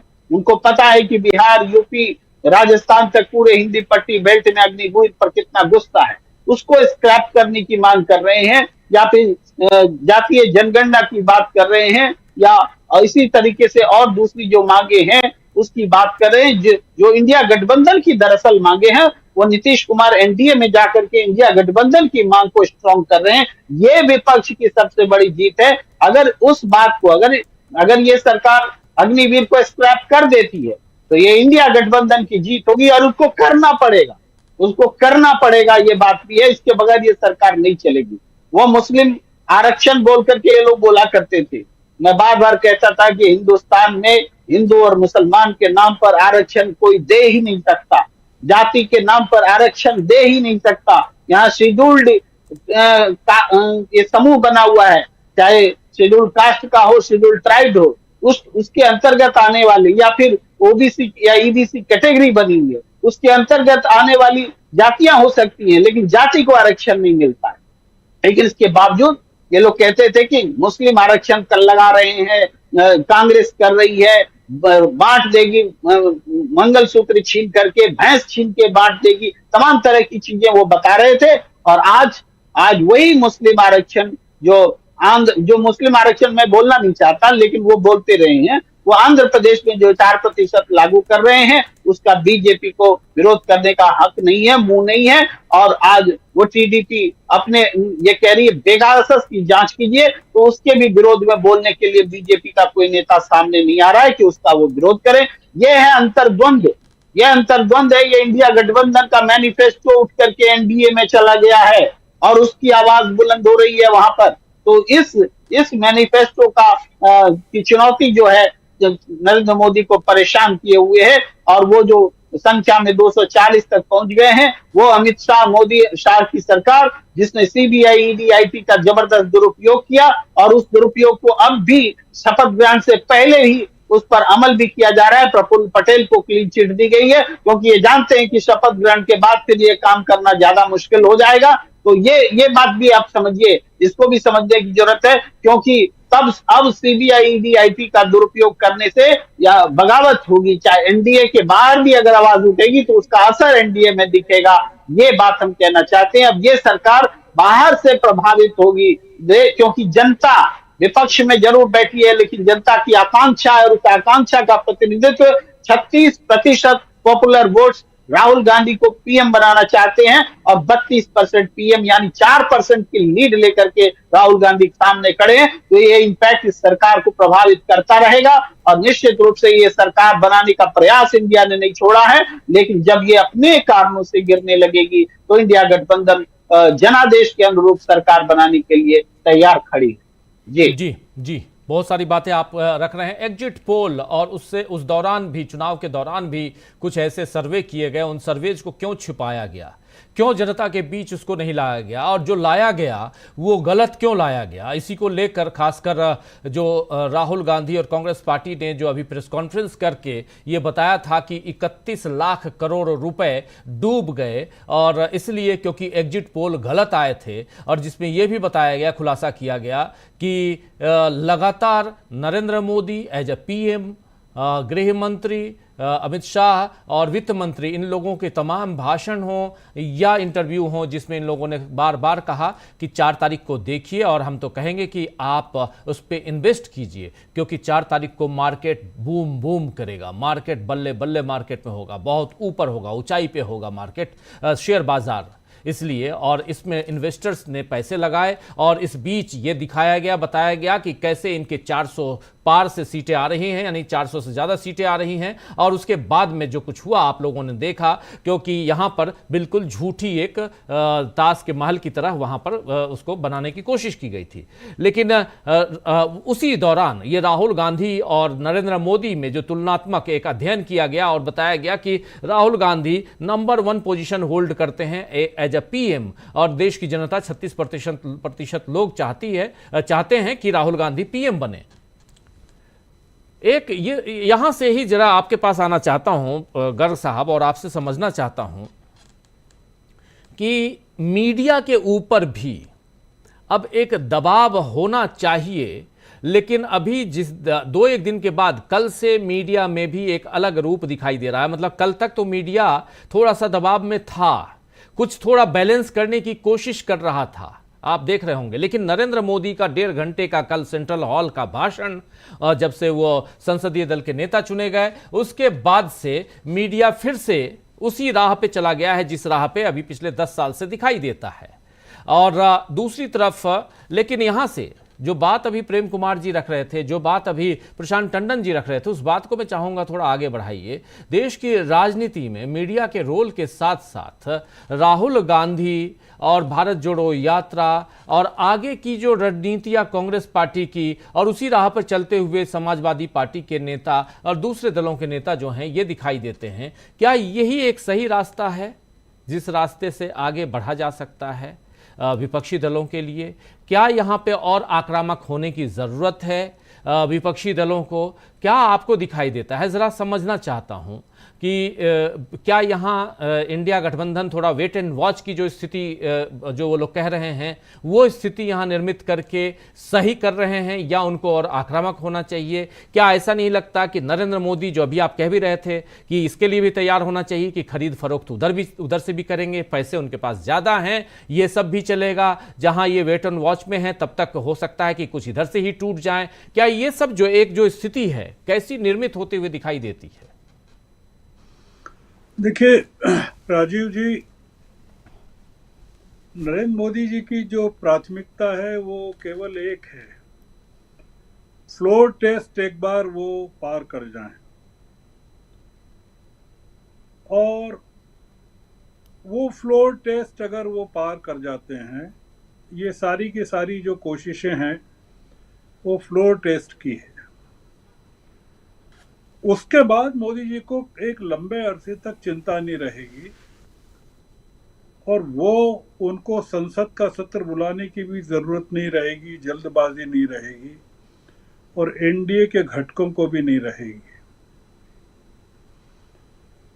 इस सरकार के जो प्राण हैं वो फ्लोर टेस्ट में अटके हुए हैं, और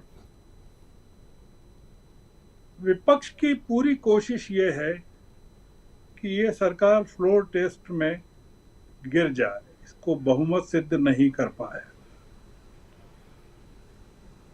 दूसरा ये कि नीतीश कुमार अभी किसी भी तरह से इस स्थिति में नहीं है कि वो मोदी जी का साथ छोड़ें। बिहार में अगले साल चुनाव हैं, और बहुत क्रूशियल चुनाव इसलिए हैं कि तेजस्वी को जो धक्का लगा है बिहार में इस बार लोकसभा चुनाव में, जितनी सीटें बीजेपी जीत गई, जितनी जेडीयू जीत गई, जितनी मेहनत की थी तेजस्वी ने, उसका परिणाम नहीं निकला। अब जो महागठबंधन का बिहार में रोल रहेगा वो ये रहेगा कि सरकार को कैसे गिराया जाए। केंद्र सरकार का पूरा खेल बिहार के इलेक्शन के बाद समझ में आएगा, ज्यादातर खेल। मैं इसलिए कह रहा हूं कि नीतीश कुमार की जो हालत बीजेपी ने बिहार में बना के रखी थी कि दो उप मुख्यमंत्री उनसे भारी वहां अपॉइंट कर दिए थे लोकसभा चुनाव के पहले, और वो जो सरकार गठित हुई थी, और नीतीश कुमार को एक वेजिटेबल में कन्वर्ट कर दिया था जी। वो स्थिति केंद्र में कन्वर्ट हो सकती है बशर्ते नीतीश कुमार मजबूत हों बिहार में। नरेंद्र मोदी जी की कोशिश ये रहेगी कि बिहार में भारतीय जनता पार्टी मजबूत हो, नीतीश कुमार कमजोर हों, पर वो नीतीश कुमार की पार्टी और हुकूमत वहां बिहार में कायम रहे। बहुत बड़ा खेल अब होने वाला है राजनीति में। टंडन जी ने जो कहा कि अमित शाह कैबिनेट में नहीं होंगे, हो सकता नहीं हो, पर यह भी हो सकता है कि अमित शाह बीजेपी की कमान संभाल लें, बीजेपी के अध्यक्ष बन जाएं, क्योंकि जेपी नड्डा का कार्यकाल बस अब खत्म होने वाला है इस जून में। जी। भारतीय जनता पार्टी में बड़े लंबे चौड़े परिवर्तन होने वाले हैं और उन परिवर्तनों की शुरुआत काफी कुछ हो चुकी है अंदरी तौर पर। तो अभी जो पूरी की पूरी स्थिति है जो विपक्ष के तौर पर अब देखते हैं वो ये कि कुछ महीनों तक इस स्थिति को विपक्ष अभी वॉच करेगा। उसका कारण है जो प्रेम कुमार जी ने कहा बीजेपी के वोट शेयर के बारे में। बीजेपी का वोट शेयर 1% से भी कम गिरा है इस चुनाव में। 0.86% कम हुआ है पिछले चुनाव के मुकाबले। 2014 के मुकाबले 2019 में ज्यादा कम हुआ था, 2019 के मुकाबले 2024 में कम गिरा है। कांग्रेस का वोट शेयर बढ़ा है, ये सही है जी। राहुल गांधी की पॉपुलैरिटी बढ़ी है, इसमें भी कोई शक नहीं है, पर मोदी की एक्सेप्टेबिलिटी और मोदी की स्वीकार्यता साउथ में बढ़ी है। ये भी एक फर्क है कि तमिलनाडु में और केरल में जो हुआ है। देखिए एक चीज हमको, मैं बार बार कह रहा हूं, पिछली बार भी मैंने कहा था और फिर मैंने अभी भी रिपीट किया था जी कि मोदी जी सत्ता में बने रहने के लिए हर तरह का कॉम्प्रोमाइज कर लेंगे। वो डोवाल को भी हटा देंगे, अमित शाह को भी कैबिनेट में नहीं रखेंगे, पर ये लोग इनकी शेडो में बने रहेंगे मोदी जी की। मतलब मोदी जी के आभा मंडल जो है उससे बाहर हो जाएंगे, पर मोदी जी अमित शाह के बिना काम नहीं कर सकते, 1 मिनट भी काम नहीं कर सकते। मोदी जी के सामने अब दोहरी जिम्मेदारी ये आ गई है कि भारतीय जनता पार्टी के जो अंदर उनका जो विद्रोह था उसको भी थामना है उनको, और एनडीए को भी साधना है। मोदी जी ने कभी गठबंधन की राजनीति में काम ही नहीं किया है। मतलब आप देखिए कि मोदी जी का जो रिकॉर्ड है वो ये कि वो कोलिशन गवर्नमेंट पे चल ही नहीं सकते, मतलब चला ही नहीं सकते। मोदी जी की जो पूरी साइकोलॉजी है वो अधिनायकवादी साइकोलॉजी है जी। वो अकेले वाले आदमी है जो कहते हैं एक अकेला सब पर भारी। तो वो उनको ये गठबंधन की सरकार चलाना बहुत मुश्किल होने वाला है, सबसे ज्यादा मुश्किल होने वाला है। पर इसमें एक चीज जो सबसे बड़ी है कि इसमें सबसे बड़े दल केवल 2 हैं, कोई तीसरा दल नहीं है। मतलब तीसरा दल सब समाप्त हो गए हैं इसमें। मतलब नीतीश कुमार की पार्टी और चंद्रा बाबू की पार्टी के अलावा एनडीए अलाइज में कोई बड़ा दल ही नहीं है जिसको मोदी जी को चिंता करना है, जबकि इंडिया गठबंधन में सारे दल बड़े बड़े हैं। तो इंडिया गठबंधन को साथ में रखना, टूटने नहीं देना, और एनडीए का टूटना नहीं, ये बहुत बड़ी रियलिटीज हैं इस पोस्ट इलेक्शन रिजल्ट की, पोस्ट पोल जो रिजल्ट्स आए हैं जी। तो इसलिए मेरा ऐसा मानना है, ये जो इन्होंने ठीक कहा कि ये सीएसडीएस का जो फाइंडिंग्स हैं अब क्यों जाहिर हुई हैं, पहले क्यों नहीं जाहिर हुई हैं, वो आप देख रहे हैं कि किस तरह से सर्वे एजेंसियों पर दबाव बनाया गया, एग्जिट पोल पर जिस तरह से तैयार किए गए एग्जिट पोल्स, सारे के सारे एग्जिट पोल 3-3, 4-4 एजेंसीज 400 से ऊपर एक साथ कभी नहीं दिए कि 3 एजेंसीज ने, 4 एजेंसीज ने 400 से ऊपर दे दिए हों, जो कि संभव ही नहीं है। या प्रशांत किशोर अब कह रहे हैं कि मैं भविष्य में कभी नंबर गेम्स में नहीं पढ़ूंगा, पर वो ये भी कह रहे हैं कि ये जो करिश्मा हुआ है उसमें राहुल गांधी का कोई ज्यादा योगदान नहीं है। तो ये जो मोदी जी के जो लोग हैं और ये जो मीडिया है, जो आपने कहा है, ये मीडिया अपने पुराने अवतार में लौटेगा। आपने अगर एनडीए की बैठक में मोदी जी का भाषण सुना हो, और ये धमकी है मीडिया को मोदी जी की कि अगर आपने थोड़ा सा भी चेंज किया तो जब तक वो हुकूमत में प्रधानमंत्री हैं वो मीडिया का पूरा भाग्य चेंज कर देंगे। और वो कर सकते हैं, क्योंकि जो मीडिया के मालिक हैं वो, उनको पता है कि मोदी जी उनका क्या कर सकते हैं। तो इसलिए ये मीडिया राहुल गांधी का साथ नहीं देने वाला है। आप देख रहे हैं कि जिस तरह के सवाल प्रेस कॉन्फ्रेंस में पूछे गए राहुल गांधी से, जिस तरह के सवाल चीफ इलेक्शन कमिश्नर से पूछे गए जी, ये तमाम चीजें बताती है कि मीडिया इंडिया गठबंधन का साथ नहीं देने वाला है।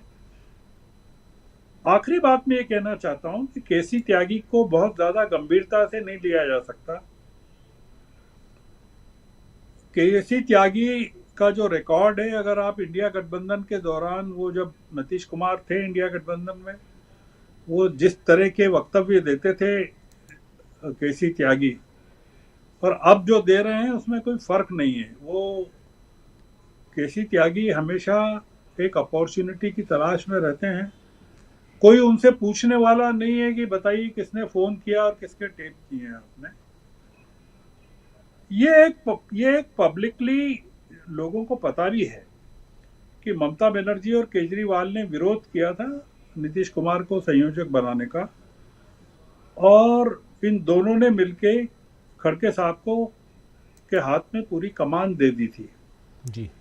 अब अगर नीतीश कुमार के लिए वही ट्रिगर था और उसी ट्रिगर का वो उचित इस्तेमाल करना चाहते हैं एनडीए में बने रहने के लिए, मैं ये मानता हूं कि ये मोदी जी का प्रेशर है, बीजेपी का उन पर प्रेशर है कि वो इस तरह की बातें कहें जिससे पब्लिक परसेप्शन में ये नहीं जाए कि नीतीश कुमार छोड़कर जा सकते हैं। तो ये पूरा का पूरा, आपने देखा होगा कि एनडीटीवी की एक रिपोर्ट आई है अभी,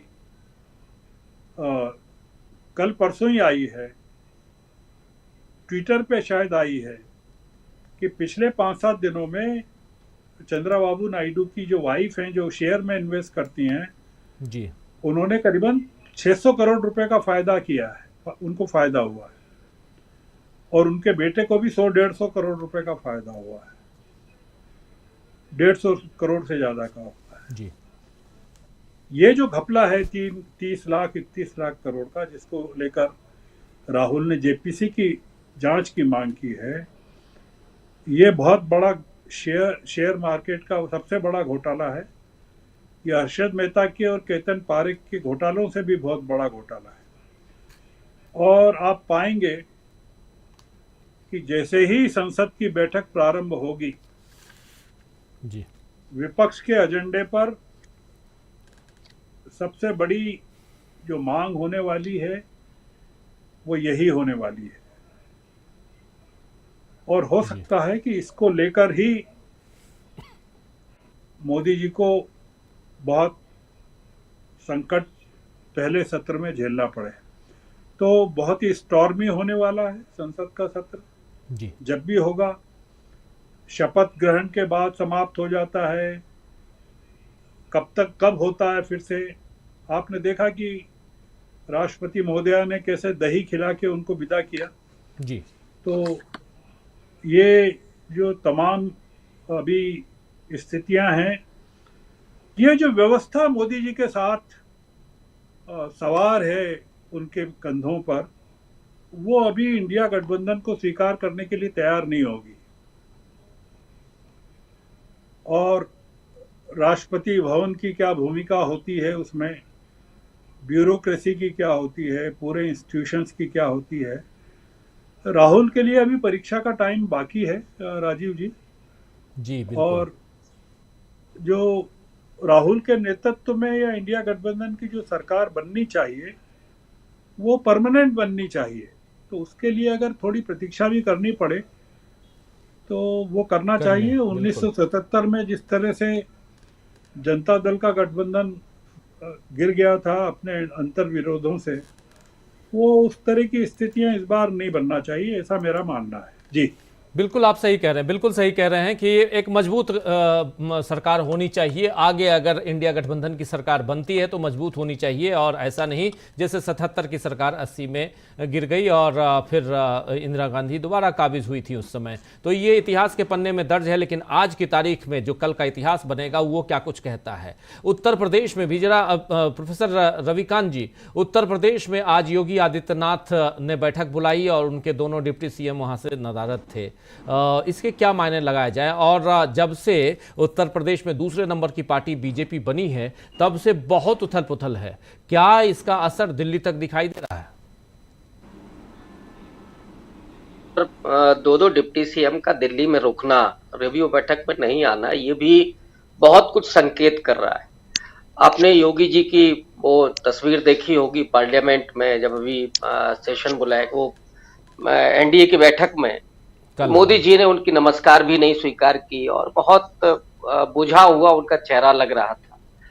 कहीं ना कहीं जो संकट था योगी जी पर, अब वो नहीं है। हालांकि अब मुझे नहीं लगता है कि नरेंद्र मोदी इतनी आसानी से उनको हटा पाएंगे, लेकिन अमित शाह की जो पूरी मंडली है जिसमें ये दोनों ही डिप्टी सीएम आते हैं, वो नहीं पहुंचते हैं। हालांकि उसके लिए ये कहा जा रहा है कि चूंकि दोनों लोग दिल्ली में थे इसलिए नहीं आ पाए, लेकिन ये एक संकेत है। राजनीति में बहुत कुछ। और आज ही कल्याण सिंह के बेटे राजवीर ने एक आरोप लगाया है कि भारतीय जनता पार्टी भितरघात की वजह से चुनाव हारी।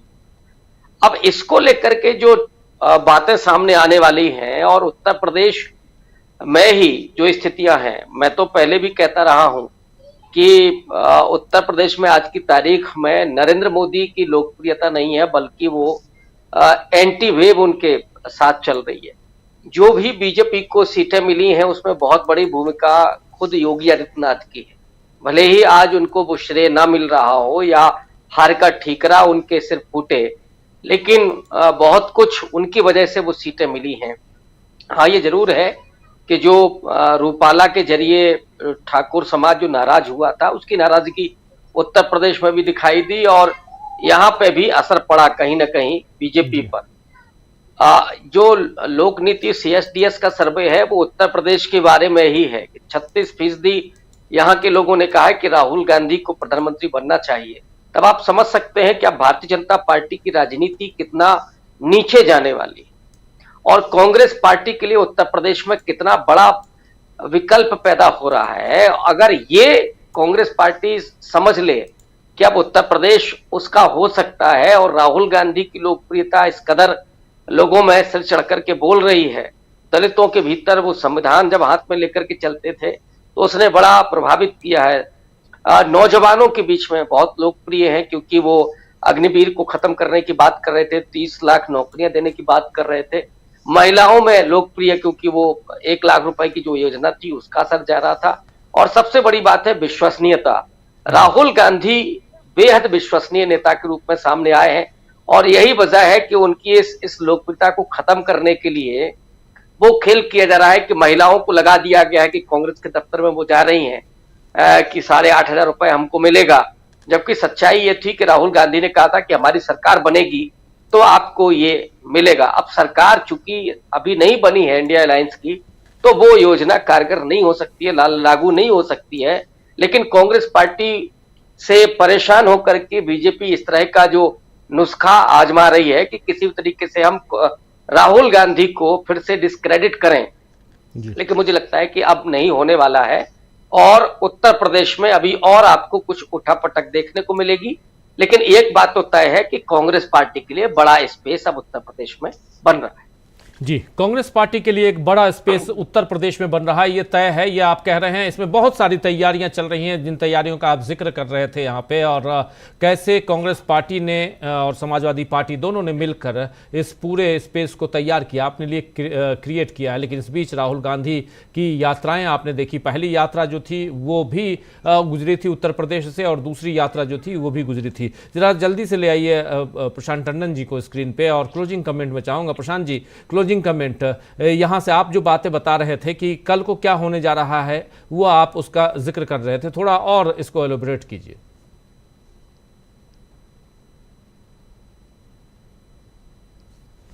अनम्यूट कीजिए प्लीज प्रशांत जी, अनम्यूट कीजिए। जब हिंदू परिवारों में बच्चा पैदा होता है तो उसकी जन्मपत्री बनती है। ये जो तीसरी बार मोदी जी की सरकार बनी है, इसकी जन्मपत्री में मध्यावधि चुनाव लिखा हुआ है। ये है, अब इसी के रास्ते वो चलेगा, जितना दिन चल सकता है चलेगा। एक बात, दूसरा ये कि देखिए 2014 और 2019 और 2024, 2014 से 2019 में कंटिन्यूएशन ऑफ गवर्नमेंट था, 2019 से 2024 में कंटिन्यूएशन नहीं है, नई सरकार है, नई परिस्थितियों में बनी सरकार है। और चंद्रबाबू नायडू, जब मोदी जी दिल्ली में अरुण जेटली के घर पे रहते थे, चंद्रबाबू नायडू तब से कोलिशन पॉलिटिक्स के माहिर खिलाड़ी हैं। उस जमाने से, जब मीडिया के अलावा कोई मोदी साहब को जानता नहीं था। तो चंद्रबाबू नायडू को ये मालूम है, नीतीश कुमार, मैं एग्री करता हूँ कि नीतीश कुमार कमजोर फुट पे है, उनकी सरकार वहाँ चल रही है और वैसे भी वो कमजोर फुट पे है, लेकिन चंद्रबाबू नायडू के सामने ऐसी कोई मजबूरी नहीं है। नायडू ये जानते हैं कि एक बार अगर बहुमत सिद्ध कर लिया तो फिर हम बहुत कुछ नहीं ले पाएंगे। तो जो भी दोनों गठबंधन जो है वो इस बात को जानते हैं कि जो कुछ होना है, वो चाहे वो स्पीकर की पोस्ट हो या कैबिनेट कमेटी सिक्योरिटी के पोजीशंस हो या ब्यूरोक्रेट्स की पोजीशंस हो, ये सब कुछ जो है वो बहुमत विश्वास मत के पहले होना है। ये जी। तो कल जब शपथ ग्रहण होगा तो हम लोग देखेंगे कि किसने किसने आज ही मतलब शेरवानी की ऑर्डर कौन कर रहा है, किसके किसके नाम की कुर्सियां वहां लगती हैं कल। तो इसलिए दूसरी बात जो देखिए, CSDS के सर्वे की आप बात कर रहे थे, प्रेम कुमार जी बात कर रहे थे, CSDS के सर्वे में जो उनके संजय कुमार जी हैं, वो अपना ही सर्वे गलत बता रहे थे बैठे हुए, जबकि उनका ही सर्वे बता रहा था कि, और जो सही भी साबित हुआ कि राम मंदिर का कोई इफेक्ट नहीं है, हिंदुत्व का कोई इफेक्ट नहीं है, दोनों फैक्टर मिला के 10% था, वो दिखाई दे गया चुनाव में उनका, लेकिन वो अपने ही सर्वे को रिजेक्ट कर रहे थे। ये संजय कुमार जी ने एक और नई थ्योरी दी थी। वो थ्योरी ये थी कि लाभार्थी योजना की थ्योरी। उत्तर प्रदेश में तो बहुत गरीब जिलों से विपक्ष जीत कर आया, इंडिया गठबंधन जीत कर आया, तो क्या ये हुआ लाभार्थियों का? ये बड़ी मैं पहले भी राजीव जी कह चुका हूँ कि ये जो थ्योरी है, ये गरीबों का उपहास उड़ाने की थ्योरी है कि आप गरीब को 5 किलो अनाज दे के उसका वोट खरीद सकते हो, ये थ्योरी बड़ी अजीब थ्योरी है, बहुत अमानवीय है जी। और वो 47 डिग्री टेम्परेचर पे इन्हीं लोगों ने लाइन पे लग के वोट देकर डेमोक्रेसी को जिंदा की रखा है, सरकार को हराया है, उत्तर प्रदेश से हराया है। जो बीजेपी का मतदाता है, जो जिसको लेके बीजेपी बहुत चिंतित है, वो तो 3 दिन की छुट्टी उसको मिल के चला गया नैनीताल मसूरी। तो गरीब आदमी को आप उपहास बना रहे हैं कि ये तो 5 किलो अनाज में इसको खरीद लेंगे इसका वोट हम। तो गरीब ने दिखा दिया कि हाँ 5 किलो अनाज में खरीदो। जी। ये जो इस तरीके की थ्योरी गढ़ते हैं ये एग्जिट पोल वाले, ये ना इनको भारतीय समाज की समझ है, ना ये अपने प्रोफेशन के प्रति भी ईमानदार नहीं है। आप देखिए किस तरीके से इनके सर्वे गिर गए। और अब जो आरोप है, बहुत गंभीर आरोप है कि एग्जिट पोल का स्टॉक मार्केट से लेन देन था, हिसाब किताब था। और एक आखिरी बात मीडिया पे कि देखिए, मीडिया आज एक कांग्रेस की प्रेस कॉन्फ्रेंस हो रही थी राजीव जी, आपने भी देखी होगी, आप लाइव थे उस वक्त जी। उस प्रेस कॉन्फ्रेंस में जयराम रमेश थे और केसी वेणुगोपाल थे।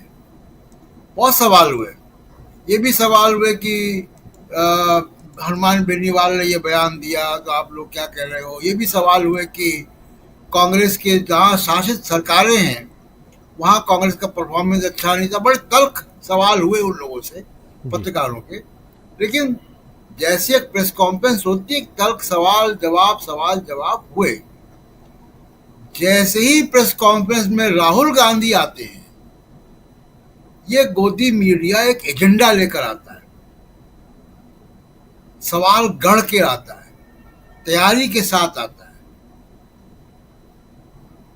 ये इसलिए ये मीडिया को जो है डिस्क्रेडिट करना आवश्यक है।